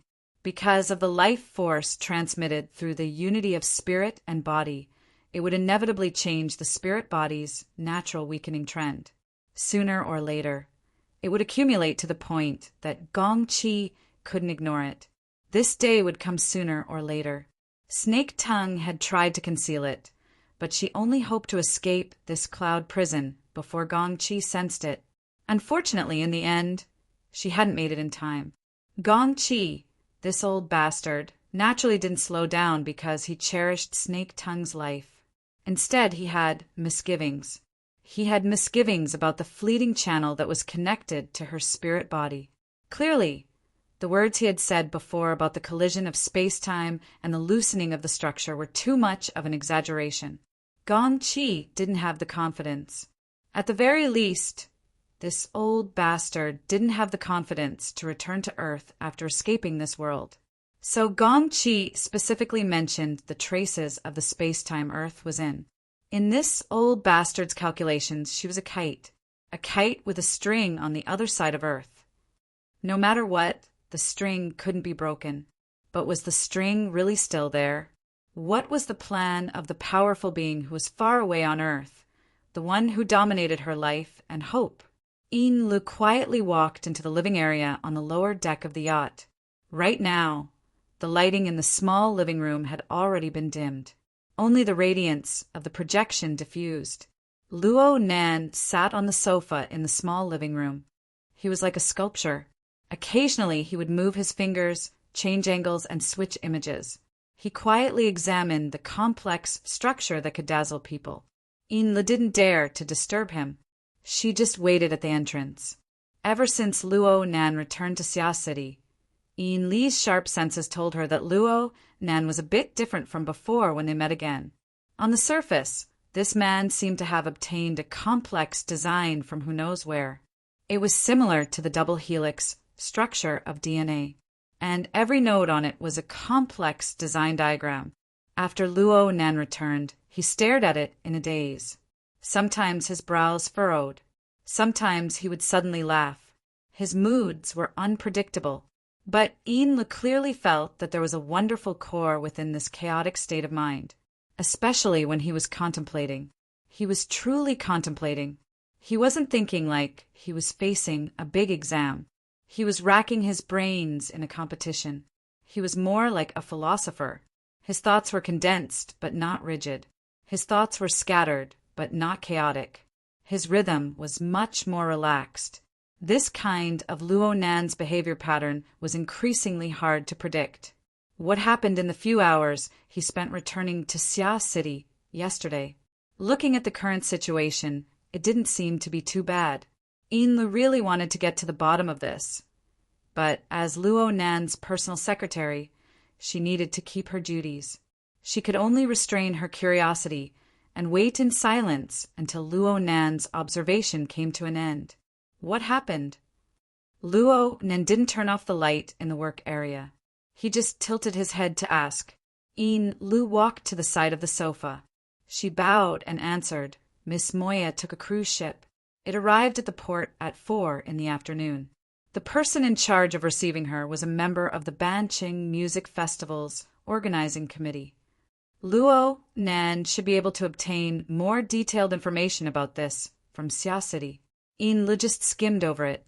She just said the information she obtained through the Blood Flame orders channels. Miss Moya's fan club is being held at a cultural center near the hotel she's staying at. The scale isn't large. There are about 150 people present. But at the same time the fan club is being held, Yukawa Aisuk, the sponsor you reminded us to pay attention to, will be going to inspect the cultural center. The cultural center is the property of Yukawa's family. Luo Nan's lips twitched. What a coincidence. He took the flexible screen Yin Lu handed over as he spoke and looked at the relevant information. According to what was shown, Yukawa Aisuk wasn't an ability user, but his family had an illustrious reputation in Banqing. They had strong influence in both the military and the political world. They were also very active project investors. They had invested funds in many frontier projects. They could be considered a very standard investor. And then there was Appraiser Jade Association. Luo Nan caught this word he had heard before from Yukawa Aisuk's long list of titles. Yin Li's intelligence work could be considered solid. She even added a link to this specific organization. Luo Nan opened it and sized it up a few times. He paid particular attention to the numerous names and their corresponding backgrounds. He suddenly laughed when he was done. Chapter 776. Sister Cat, Mother Cat. No, Granny Cat. For the sake of our friendship, please help me. Zhong Yu's pleading voice was transmitted through electromagnetic waves, passing through thousands of miles of ocean waves to reach Cat Eye's ears. This guy, who had always been thick-skinned, had completely thrown his face into the mud just to beg for an opportunity. I know this is a disgrace. I know this isn't right. I know I'm not qualified, but I'm the only member in Xia City. What can I do when this disgrace falls on my head? Zhong Yu repeated these words over and over again. My request isn't high. I just hope that Mr. Luo can give me a clear answer regarding the invitation. Of course, if I am fortunate enough to travel together with him, then it would be the fortune of 8 generations of my ancestors. How will your father react when he hears this? Even if he lashes me 100 times, he can't take the life of his own son. The Jade Review Conference can take your life? Aren't you a big shot who can talk to Wang Yu? Sister Cat, just treat my words as farts. Others may not know what kind of moral character I am, but I can't hide it from you. Yes, they can't take my life, but they can hold down my loans. I'll jump into the sea if the funds for my investments run out. Hee, that's a pretty good way to die. Cat Eyes had just walked into the lobby of the hotel. She saw Tang E already sitting in the corner of the sofa and greeted her. Tang E responded with a smile and immediately got up to greet her. Sister Cat. Zhong Yu's mournful wails became even more miserable. Cat Eyes was disinclined to speak with him any further. Where are you? Acumen College. It's right here at Gear on the north coast. Sister Cat, I knew you would help me. Thank you. Thank you. As long as Mr. Luo is willing. You see that little forest behind Gear? Half a year ago, a fellow named Tank died there. His internal organs ruptured and his flesh turned to mush. Huh. If this isn't enough, there's another fellow named Jean Tong. He's in the sea outside Xia City. Not even his bones remain. If you jump down there, you might be able to find him as a companion. Sister Mao, don't scare me. I'm just reminding you that your father can whip you. The Jade Inspection Association can take your loan. And that person can take your life if he's in a bad mood. For the sake of our friendship, I'll give these words to you for free. You're welcome. Cat Eyes hung up the phone. She frowned slightly. Actually, she was a bit baffled. That shameless bastard Zhong Gong was nowhere to be found. This proved that Luo Nan really wasn't at Gear on the North Bank. That guy had been hiding for almost a week. Where did he go? It wasn't to the extent of completely cutting off contact with the outside world. Could it be that he ran to another city like a few days ago? Then the most likely place for him to go now should be at this moment. Tang E walked to her side and laughed in spite of herself. Overbearing. Yes. Cat Eyes understood that Tang E wasn't referring to her attitude. Instead, she was referring to the powerful power that the Jade Review Association represented. That group of people had always been arrogant and proficient in trickery.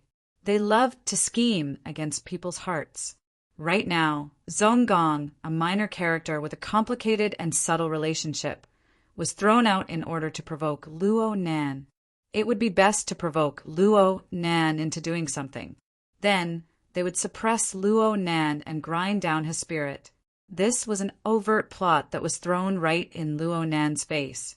Clearly, this group of people were confident that they had Luo Nan's life in their grasp. They were too lazy to conceal anything. Of course, this was also part of the effect of the plot. Luo Nan pretended not to see. Temporarily avoiding them was the right thing to do. He avoided them. Oh, that's right. You can't hold too much hope. Tang E laughed involuntarily. She reached out to grab Cat Eyes by the shoulder and walked out of the hotel. Let's go. I'll pay for all of today's expenses.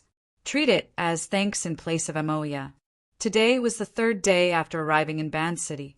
Early in the morning, Amoya, Wild Jujube, and Gouda went to the cultural center across the street to rehearse. She was an intelligent woman.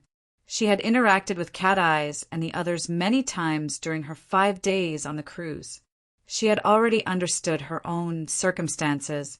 She had just properly relaxed on the cruise. After arriving in Ban City, she had lived in seclusion. Every day, she would only travel between the hotel and the cultural center. This gave the security personnel quite a bit of convenience. As for Cat Eyes and Tang E, their mission today was to patrol the surrounding environment, formulate a revised route of retreat, and so on. The two were like best friends going shopping side by side. Tang E was taller than Cat Eyes by an entire head. She was used to wearing short hunting clothes, long pants, and brown boots. Her long legs were a complete mess of handsomeness. Even though she was younger than Cat Eyes by 6 or 7 years, her words and actions were calm and unruffled. It was hard to tell her exact age. Cat Eyes was out in the field. Her refreshing attire had the effect of reducing her age. The two walked side by side on the street. It was hard to tell who was the older sister and who was the younger sister. In any case, They were both pleasing to the eye. Cat Eyes really wasn't used to having her shoulders held by others, but Tang Yi was quite familiar with it. She chuckled and said, if it weren't for that group of people, Mo, you would be by my side in an ideal situation. You put your arms around Mo Ya's shoulders too? It's fine if we just hold hands. Your relationship with her is pretty good. Yeah. We've gotten to know each other ever since Mo you came to Acumen College. I was muddle-headed for many years before that. It's only in recent years that I've been happier. Amoya is a very free and easy person. Only in this way can she live in the rock underground and in our complicated circle. She's not aloof and pretentious, and she doesn't go with the flow. She's still someone that people can't help but like. Cat Eyes wanted to ask if Tang He had the guts to tell Luo Nan about the intimate relationship between the two of them. Basically, Cat Eyes was the type of person who respected privacy. Her impression of Tang Yi was pretty good. However, the relationship between her and Luo Nan was extraordinary. Even if she wanted to keep it a secret, sometimes her body and mind were not in control of themselves. A myriad of thoughts ultimately turned into a single sentence. You're also quite free and easy. Yeah, let's go and welcome the future like this. Tang Yi laughed heartily. Though she did not drink, she had the willful and unrestrained nature of being drunk. She was exceptionally eye-catching on the streets of Ban City. Cat Eyes rolled her eyes, and Tang Yi suddenly turned her head from the other side. Cat Eyes was a hair too late to react. She turned her gaze as well. At the end of her line of sight was the cultural center where Mo Yi resided. It wasn't large in scale, and it wasn't a standalone building. It just stood at the corner of the street. It had the intention of being quiet amidst the hustle and bustle. It was very unremarkable. However, there was a familiar figure in a small, open-air tea house at the corner of the street. He raised a cup at them with a smile. Oh, you've met an old friend in a foreign land. Don't you want to drink a cup or two? Cat Eyes looked at the person in the tea house. His face was dark, and he wore a long khaki windbreaker. He wore a white t-shirt and a pair of ankle boots. He sat there like a big star, radiating light in all directions.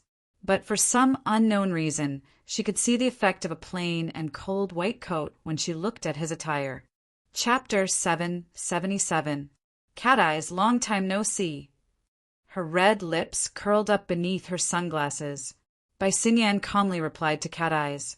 They were both ability users of the world circle of Xia City.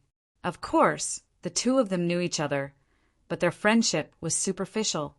However, the way Bai Xinyan treated the other person was completely different. She even put down her cup, smiled, stood up, and opened her arms. Don't you want a hug, Peony? The corners of Tang Yi's lips curled up, and she stepped forward to give Bai Xinyan a hug. In the East Asian cultural circle, this was already a relatively intimate action. Cat Eyes was quite surprised. You two know each other? More than half a year ago, Tang Yi had not officially entered the entertainment circle. Was it because of Her Majesty Empress Wu? Sure enough, this was Bai Xinyan's explanation. In the past, we were all with Her Majesty Empress Wu, and we all have a standard attractiveness. It's very normal for us to admire each other. Comparing mirrors is much more interesting. Unfortunately, Ying is not here. She's probably here to stab you. Compared to Bai Xinyan, Tang Yi's attitude was a bit calmer. She didn't have any intention of sitting down and having a long conversation. She spoke very straightforwardly. Last time, you caused trouble and forced that person to explode. You actually dare to come and join in the fun? Cat Eyes knew that Tang Yi was referring to the 2000th Miss incident. Bai Xinyan was the one who let out the news, arousing the greed of countless people.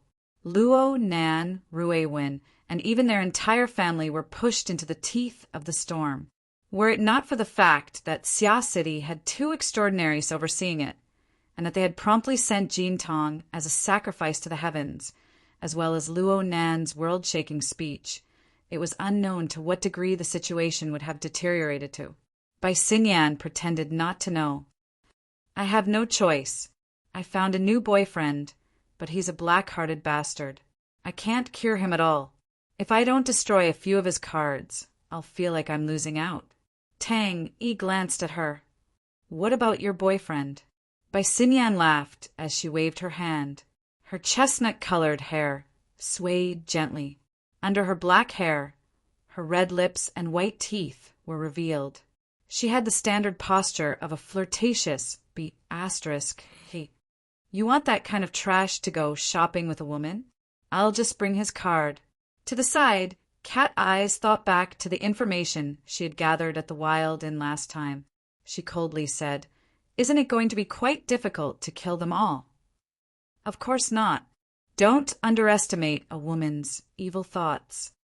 Bai Xinyan was clearly hinting at something, causing Cat Eye's head to ache. This woman was just like that. Her erratic stance, ruthless methods, and the results of harming others and herself. It was obvious that she could not gain anything from it, but she was never tired of it. Unfortunately, she had an ever-changing temperament. She was able to hold on and let go of things. At this time, she giggled and stuck close to Tang Yi. She directly held onto the crook of Tang Yi's arm. Since we've met, you guys can help me bring disaster to them. Cat Eyes chuckled twice in her heart.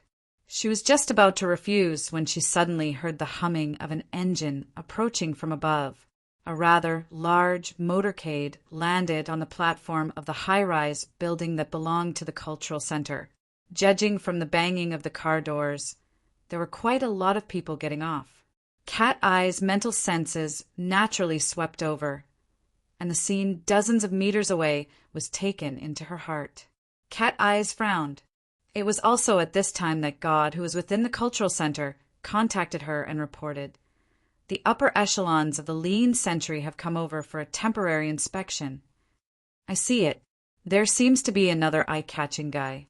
This was an unplanned situation, and Cat Eyes was in no mood to mess around with Bai Xinyan. She gave Tang Yi a meaningful glance and coldly said, Thanks to some people, I'm currently out in the field. I'm afraid I don't have the time. It's fine as long as I do. Bai Xinyan held onto Tang Yi's arm and did not let go. Sooner or later, a disaster will always be a disaster. I have nothing to do anyway, so I'll just follow your rhythm. Fine, this person was sticking close. According to Cat Eyes' temperament, she simply could not be bothered to give Bai Xinyan any face. She would just wash her hands and leave.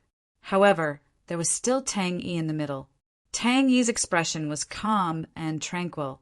Her attitude towards Bai Xinyan was completely different, but she never had any intention of pushing Bai Xinyan away. It was clear that there were some tricks that outsiders did not know about. Cat Eyes exchanged glances with Tang Yi once more.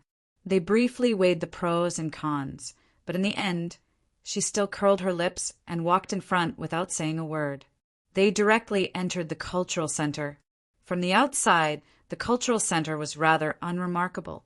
There were not many people inside, but the decorations were exquisite. After entering, a large portion of the clamor of the streets outside was cut off.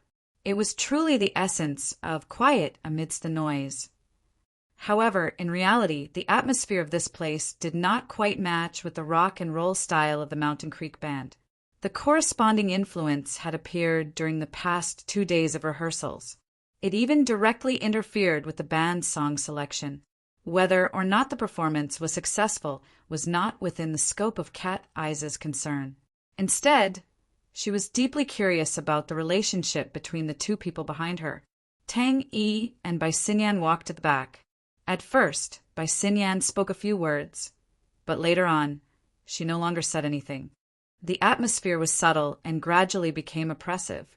It was clear that the relationship between them was not as good as Bai Xinyan had described. It would only be more complicated. After the three entered the cultural center, they naturally went in the direction of the concert hall. However, they did not walk far before someone raised their voice and called out to them from the second-floor corridor. Miss Xinyan, The three raised their heads and saw a group of people stop there. Each of them wore suits and leather shoes, and they looked like business elites. At the head of the group was a middle-sized young man with a dignified appearance. He was currently bowing in greeting from afar. Bai Xinyan smiled and waved her hand. Before she could respond, the young man said a few words to the people beside him. He left the group behind and walked straight down the stairs. It must be said that this was Cat Eyes' first time seeing this person. However, she had long since read his information. Even before entering the cultural center, she had used her mental senses to capture and recognize him. Yukawa Aishuk, the main culprit who had invited Emoya to Ban City. Tang Yi's arm was still held by Bai Xinyan. She casually asked, "This can't be your boyfriend, right? He can be a spare tire." Bai Xinyan smiled at the rapidly approaching Yukawa Aishuk in a reserved manner. Her mouth, however, was a different matter. She only suppressed her voice. Yukawa Aishuk was completely unaware of this. He walked closer and bowed once more in greeting. "Miss Xinyan, we meet again. Welcome to Ban City. Please allow me to show you my hospitality as a host." Oh, these two are...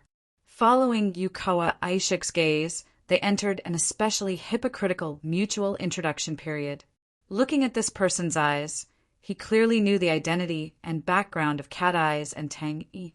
They were the same. Bai Xinyan asked in a casual manner, "Is there an event here today?" The music festival is about to begin. The Akata Cultural Center is an important branch venue and needs to be inspected. In the next few days, there will be a series of warm-up performances here. Lean also needs to find moldable talents and unearth new potential. Lies. Bai Xinyan immediately concluded. Yukawa Aishuk did not feel awkward. He maintained a polite smile. "I'm sorry, I didn't manage to hide it from Miss Xinyan. Truth is often impolite. In fact, I think this is a good place to hunt women. I like a free and uninhibited soul with a rhythm." At this moment, the gazes of the three women focused on Yukawa Aishuk's face. Soon after, their gazes converged in the air, transmitting subtle information to each other. Of course, Bai Xinyan's eyes were hidden behind her sunglasses. No one could see through her. Yukawa Aishuk very well blended offense and politeness together. The 6th is the day the Jade Light set sail. It is also the holiday I set for myself. I hope to bring such a beautiful lady on board and relax for a while. Bai Xinyan asked him again, "Has someone already chosen?" Yukawa Aishuk was about to respond when Cat Eyes' wristband vibrated. Cat Eyes swept a glance. The caller was Zhong Yun again. She was too lazy to pick up and directly cut the call. But not even half a second later, her wristband vibrated again. I should add that kid to my blacklist. But when she looked at the caller ID, it was a different person this time. Cat Eyes was slightly startled. She nodded to the others in apology, walked to the side, and answered the call. "Hello, Secretary He?" He Wayne on the other side did not say any pleasantries and directly said, "Mr. Luo left Xia City. Where did he go? Did you make any arrangements beforehand?" God knows how many times he had left. Now that he was finally out in the open for once, it really wasn't easy. Cat Eyes cursed in her heart. But of course she could not say these words out loud. She could only continue to play dumb. "Even you, as a secretary, don't know." "How would I know?" As she spoke, Yukawa Aishuk also received a call a few steps away. That person bowed to Bai Xinyan and Tang Yi. "There are matters that require my attention. I cannot accompany you for a long chat. I am truly sorry. I hope you will give me a chance to remedy this in the future. Excuse me." Yukawa Aishuk turned around and left after he finished speaking. Even though he did not lack etiquette, it still gave people the feeling that his pace was much more hurried than when he came. Cat Eyes watched his receding figure. Her thoughts were slightly distracted, so much so that Hiyuan's crucial words were blurred. She only heard the tail end. "What did you say was in the open sea?" 2 minutes ago, Mr. Luo rode the Flying Devil Ray and moved east into the open sea. His whereabouts are unknown. Huh. Cat Eyes' first thought was nonsense. Don't tell me it's the one raised in the lake in front of Gear on the north bank. That's it. Impossible. That Luo fellow wanted to leave Xia City. He didn't need too many methods. Why did he use this method? Just imagining such a scene made Cat Eyes feel that it was extremely absurd. That devil ray looks intimidating, it looks cool, and its destructive power is quite strong. But in the end, it's still a sea creature. Even if it's a mutant and has the ability to fly, the branch has measured its flying speed. It can fly at most 70 to 80 kilometers per hour. It's not even as fast as a flying car. 2 minutes. 2 minutes might not even be enough to get out of Acumen College. The Pingjiang district is over 100 kilometers away from the sea. You really don't know? How would I know? He Wayne did not say anything else. She just sent over a video file. Cat Eyes immediately opened it. At this time, Tang Yi and Bai Xinyan walked over, one on the left and one on the right. The three women gathered together and were extremely close. They did not care about anything else.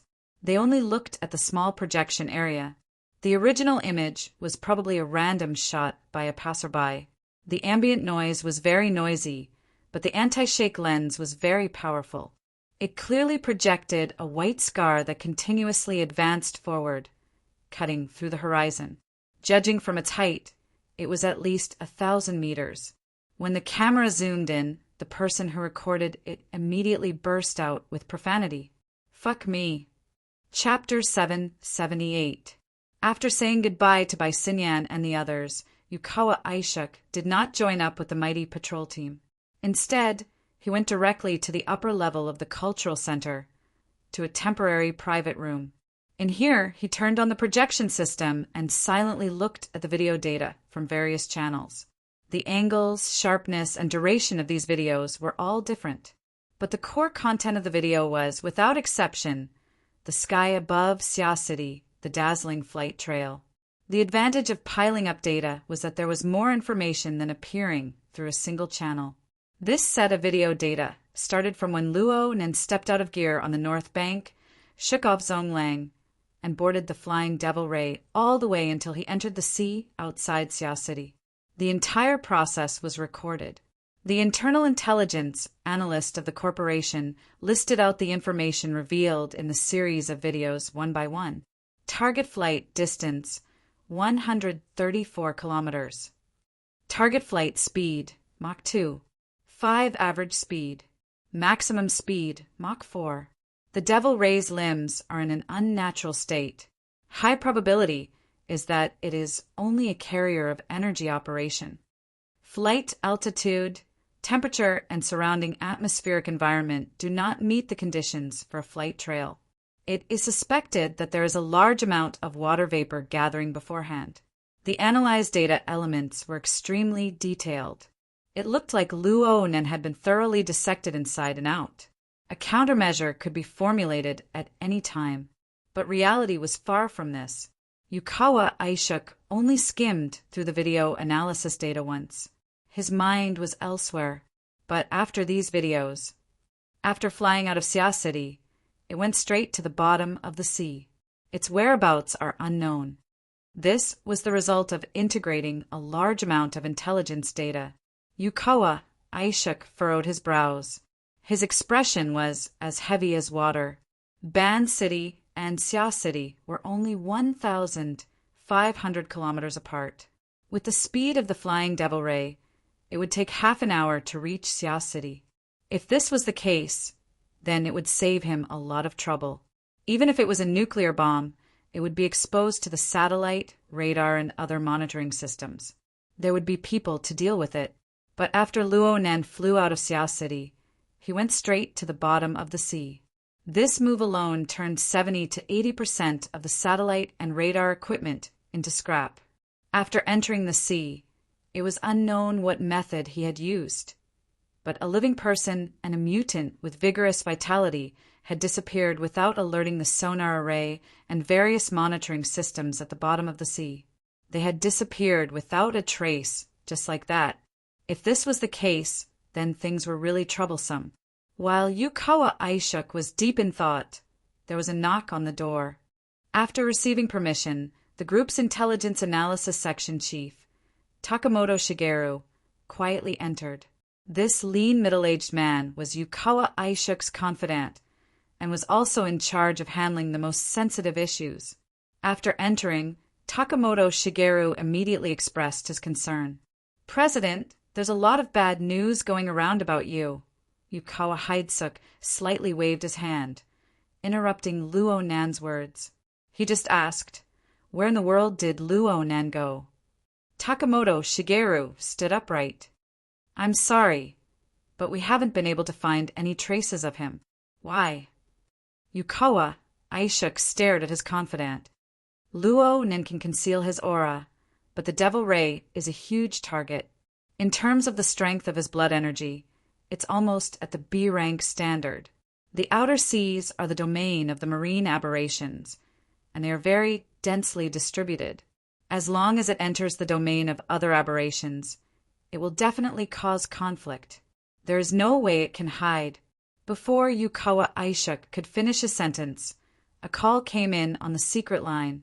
It must be said that he possessed an astonishing amount of influence in Ban City, but the people who were able to fight their way into this line were not easy to deal with.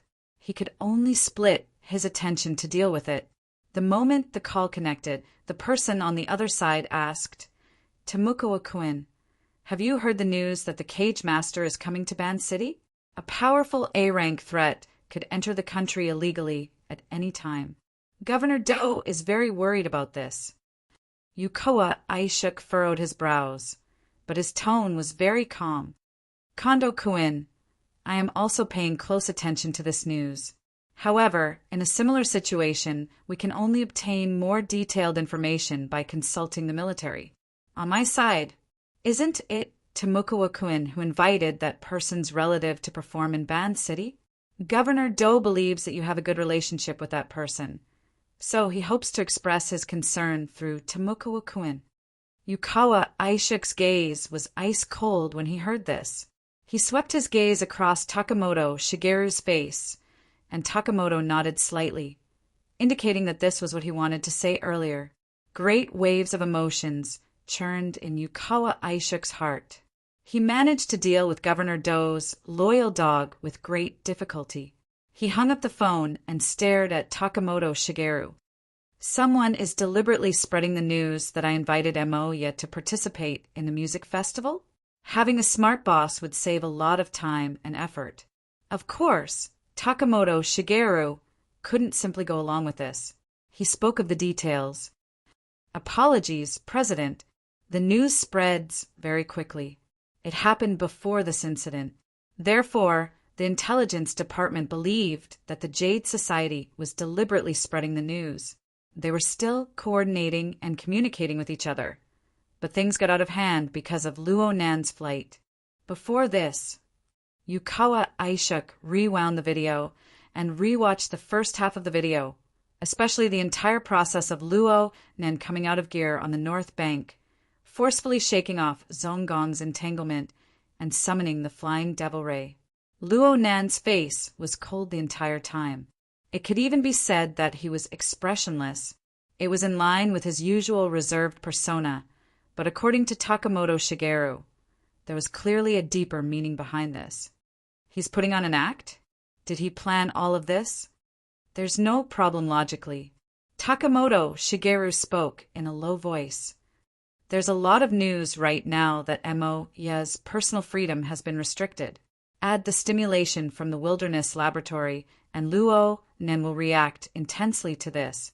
This includes, but is not limited to, carrying out an unrestrained, large-scale conflict in Ban City, attacking the Jade Light crews, assassinating related personnel, and so on. Since his whereabouts are unknown right now, he's given too much room for imagination. Plus, the infrasonic wave ability that Luo Nan developed for the Flying Devil Ray is a serious threat to ability users under B rank. This is especially true for the majority of people in the secular world. If he uses this weapon, if he dares to use this weapon, he's dead for sure." Yukawa Aishuk slammed the table heavily. The Band City Ability User Branch, the Band City branch of every order, and the headquarters of the Amaterasu Order. There are plenty of powerful people who can kill him. Takamoto Shigeru really wanted to remind his president that the only people in Band City who could truly kill Luo Nan were the two extraordinaries of the Amaterasu Order.